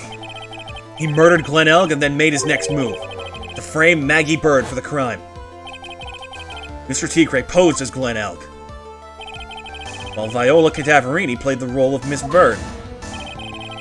And then they reenacted the whole thing in order to establish a witness. I love the way he just fucking throws the seeds in his own face. The witness being the one we all heard testify yesterday, Mr. Victor Kudo. Like I said, Shrite, that's crazy. No one could pull off a stunt like that. For starters, there's no way the chef could have been kept in the dark about it. He just confessed to not being in the dark. Mr. Armstrong was in on it from the very beginning. Have you forgotten already, Mr. Godot? Mr. Armstrong owed the witness money too. $500,000, in fact. He had no choice but to go along with Mr. Tigre's plan. So, fuckboy? You gonna confess now, or do we have to keep doing this? You's put on a good show, Spiky.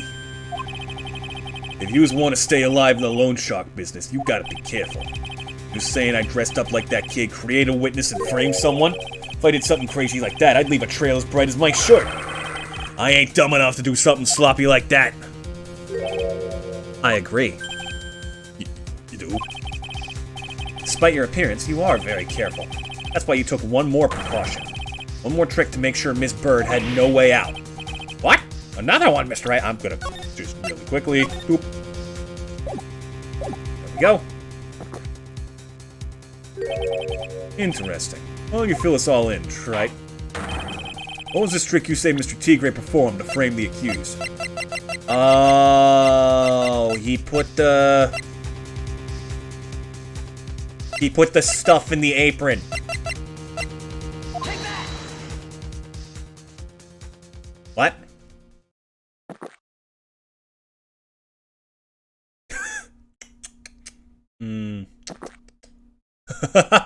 Stop it!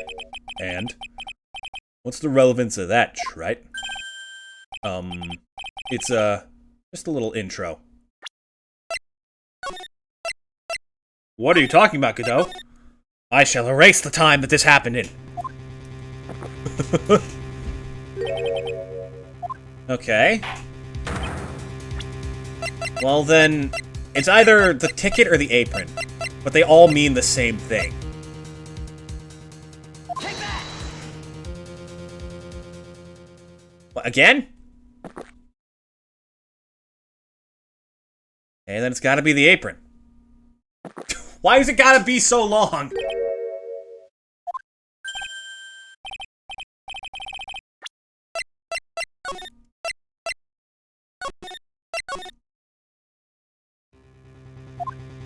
Okay.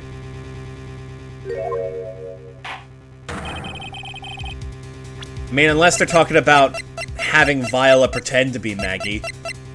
So we have to present her, but I doubt that's it. Take that! What? Oh my god. Stop smugly chugging your coffee, you bastard.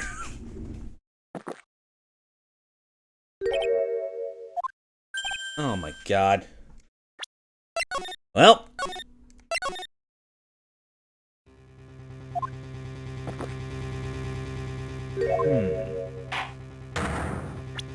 Okay, so what would the trick be? Oh! It was when he pretended to be Phoenix. Take that! What on earth is that? What an insult to think anyone could be fooled by such a childish imitation.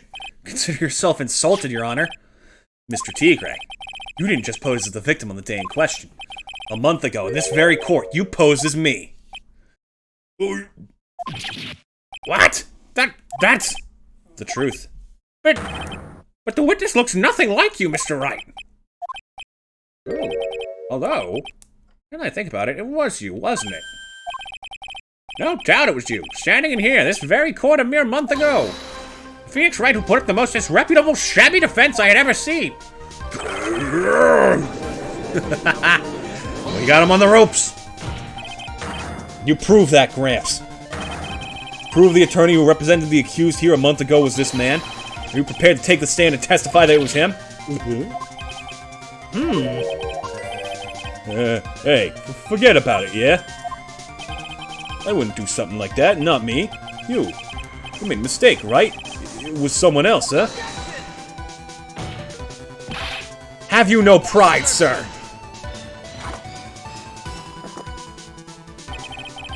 This isn't a matter of pride.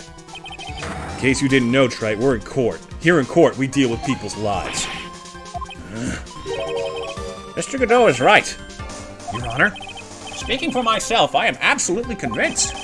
The attorney in question was a witness standing before me now. However, I preside over this court as the judge, with vested power to hand down a verdict. Someone in my position cannot be swayed by a memory without evidence to support it. No! Bruh, I just showed you evidence. If the defense has no further evidence, the court will now excuse the witness. Circumstances surrounding Mr. Tigre are dubious for sure, but not conclusive. But we've come so far! You say he impersonated Glen Elk. You say he impersonated you. But none of that adds up to a murder charge. You don't have a shred of evidence that the witness poisoned the victim's coffee. Not yet, I don't.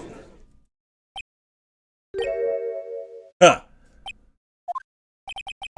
Sucks to be you, right?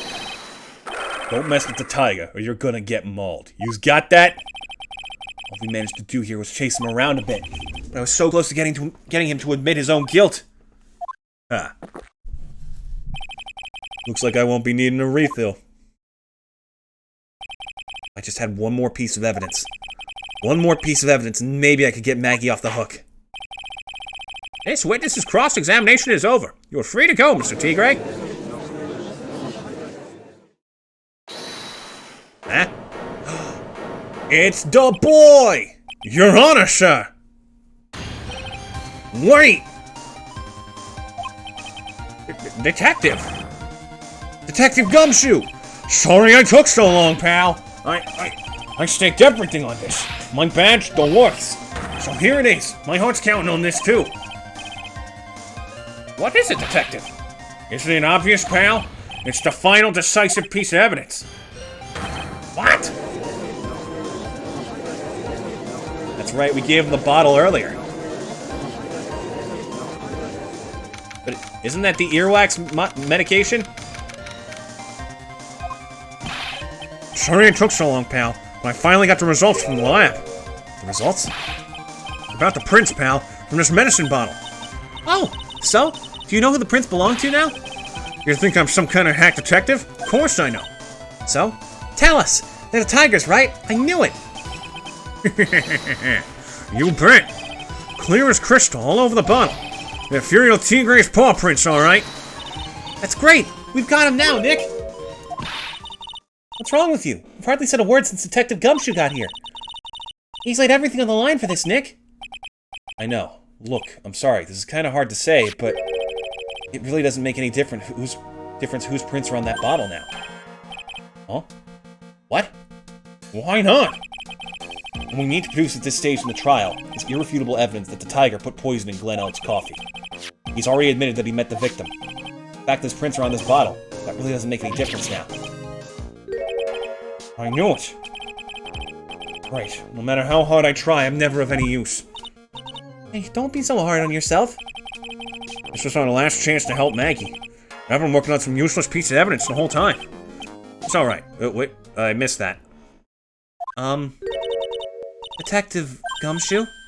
Maggie! You've been working on something for me? Sorry I let you down, Maggie. I know you didn't do it. I'm a detective. We're supposed to be able to prove stuff like that.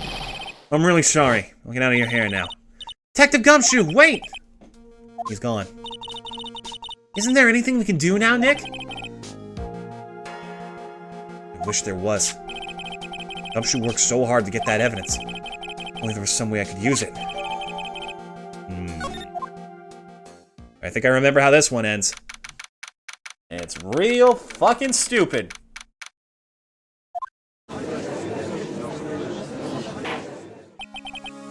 Mr. Wright. Yes, Your Honor. I granted you a recess so you can prepare this decisive evidence you discovered. Yes. Don't keep us all in suspense, right? Show us. Naturally, we can assume it's evidence that will actually stand up in court, can't we? Thank Phoenix. Don't let Gumshoe's hard work go to waste. How much more of my time are you gonna waste? I ain't been to no court before. You lawyers sure know how to blow things out of proportion. No doubt, given the nature of the evidence, it will speak for itself. Nevertheless, you will talk us through it, Mr. Wright. I know I can't prove anything new with this evidence. I backed into a corner here, but maybe if he thinks he's got me beat, he'll let his guard down a bit. Don't keep us waiting any longer, Mr. Wright. Present this final decisive piece of evidence to the court. Okay, time for an incredibly stupid gamble. Oh god, I didn't save. Well, this is the defense's final piece of evidence. Isn't that the victim's... Your Honor, naturally, the court is already aware of the contents in this bottle. However, interesting new information has come to light. We have clearly identified some fingerprints on it. Fingerprints belonging to you, Mr. Tigray. What? But, Mr. Wright, what conclusion are you hoping to draw from this new information? Everyone in here knows what this bottle contains, except one man. One person in this courtroom should theoretically be in the dark. My prints are on that pansy-looking bottle. Is that what you're saying? Well, what the hell's in it anyways? Phony trial, a phony lawyer, and phony clues. Everything about this case has been phony. Seems like the perfect excuse for some phony evidence. Mr. Tigray, this is a decisive piece of evidence that will prove your guilt. Phew. Safety. Potassium cyanide, baby. This bottle contains potassium cyanide. Potassium cyanide? Poison used to murder Mr. L, Your Honor. Victim's killer used this very bottle. On this bottle, Mr. Tigray, we found your fingerprints. Well, how do you explain that?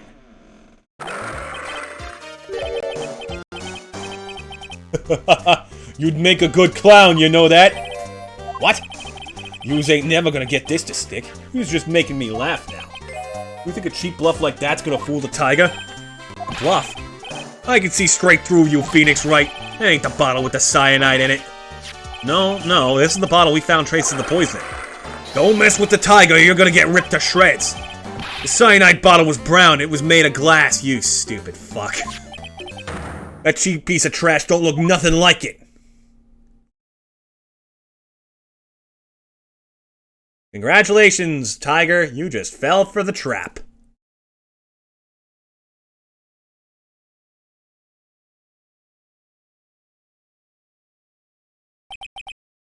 Got him.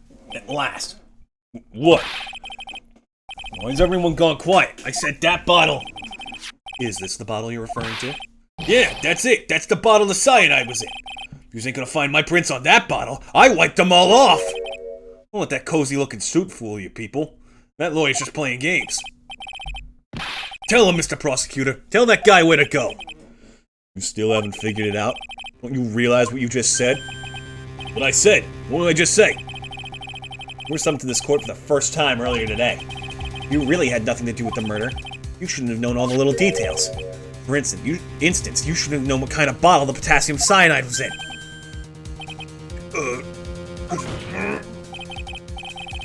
Just now, you slipped up in front of every single person in this room. You described the exact bottle used by the killer to hold the poison. You don't know who you was messing with. I'm the Tiger. I control millions of dollars on the black market. You think I'm gonna let some jumped-up suit get the better of me? Sure, the last piece of evidence was phony. But that's just what you deserve. The phony trial, the phony lawyer. It was all played out by you, the biggest phony of all.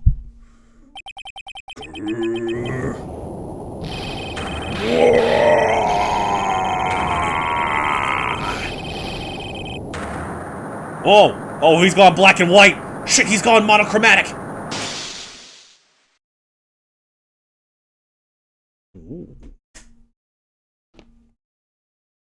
The lights are out! Nick, run! What's going on?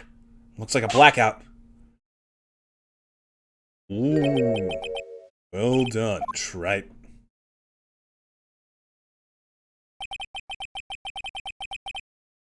I saved my 17th cup of coffee just for you. Oh, goddammit, again! Savor it. While you watch the police restrain your prey. He passed out standing up. Damn. Mr. Wright, you caught a tiger by his toe, but if this one hollers, he won't be let go. Shut up. Now then, how are things going with Mr. Tigre, Mr. Godot? He's being arrested on suspicion of the murder of Glen Elg, Your Honor. Fortunately for us, we managed to rectify a very grave error. This bird was found guilty in the absence of a genuine defense attorney. Yes, she was. And in the absence of genuine evidence, Tiger made one mistake. Indeed. He very nearly got away with it if it wasn't for that one slip of the tongue. Rio Tigre is a truly frightening criminal. Huh. The truly frightening one is that defense attorney over there. Duh. Well, I am now in a position to deliver my verdict. This court finds the defendant, Maggie Bird. Yay! She's clear! Let the confetti come down! Woo! God, my voice is about to give out. That is all. This court is adjourned.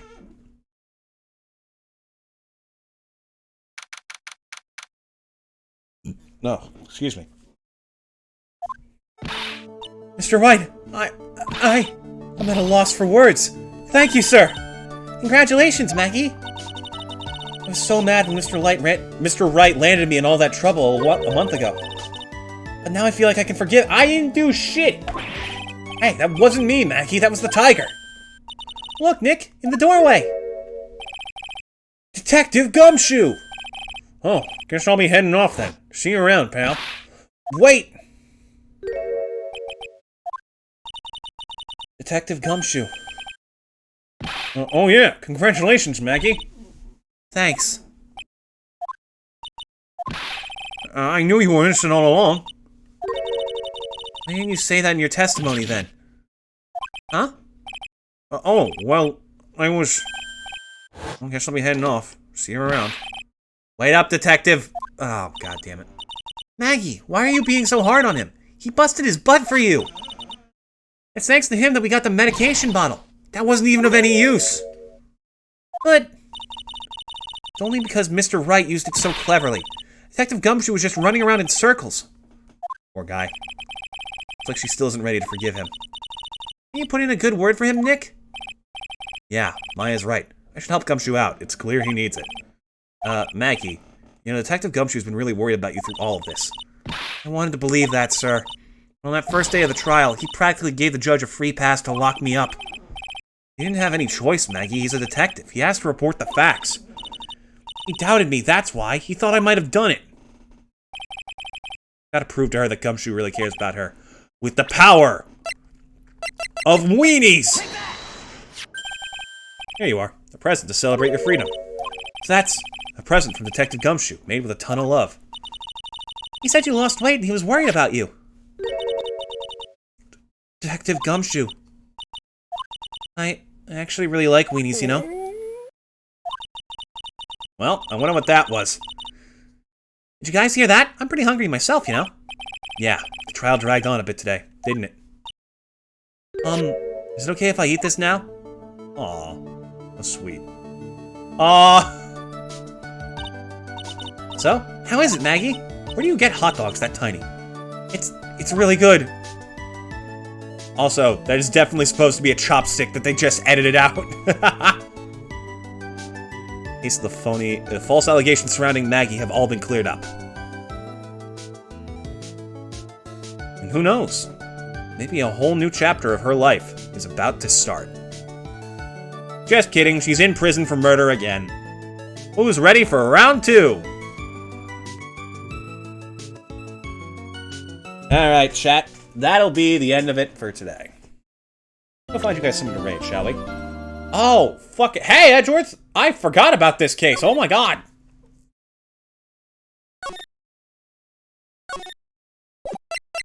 Yeah, let's fix this real quick. There we go. This is actually a really good trial, too. But that will be next week.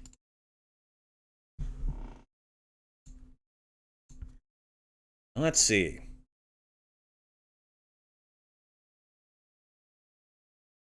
Is there anyone we can raid that chat will be able to keep up with?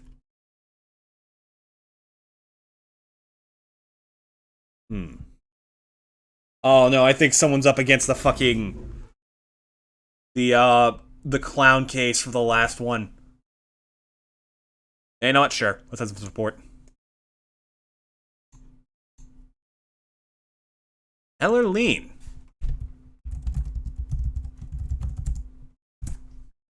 Interesting. Chat, make sure to be nice and supportive and don't go spoiling anything for them either. You all have a wonderful day, and I'll see you again tomorrow with Pokemon Infinite Fusions. Take care now.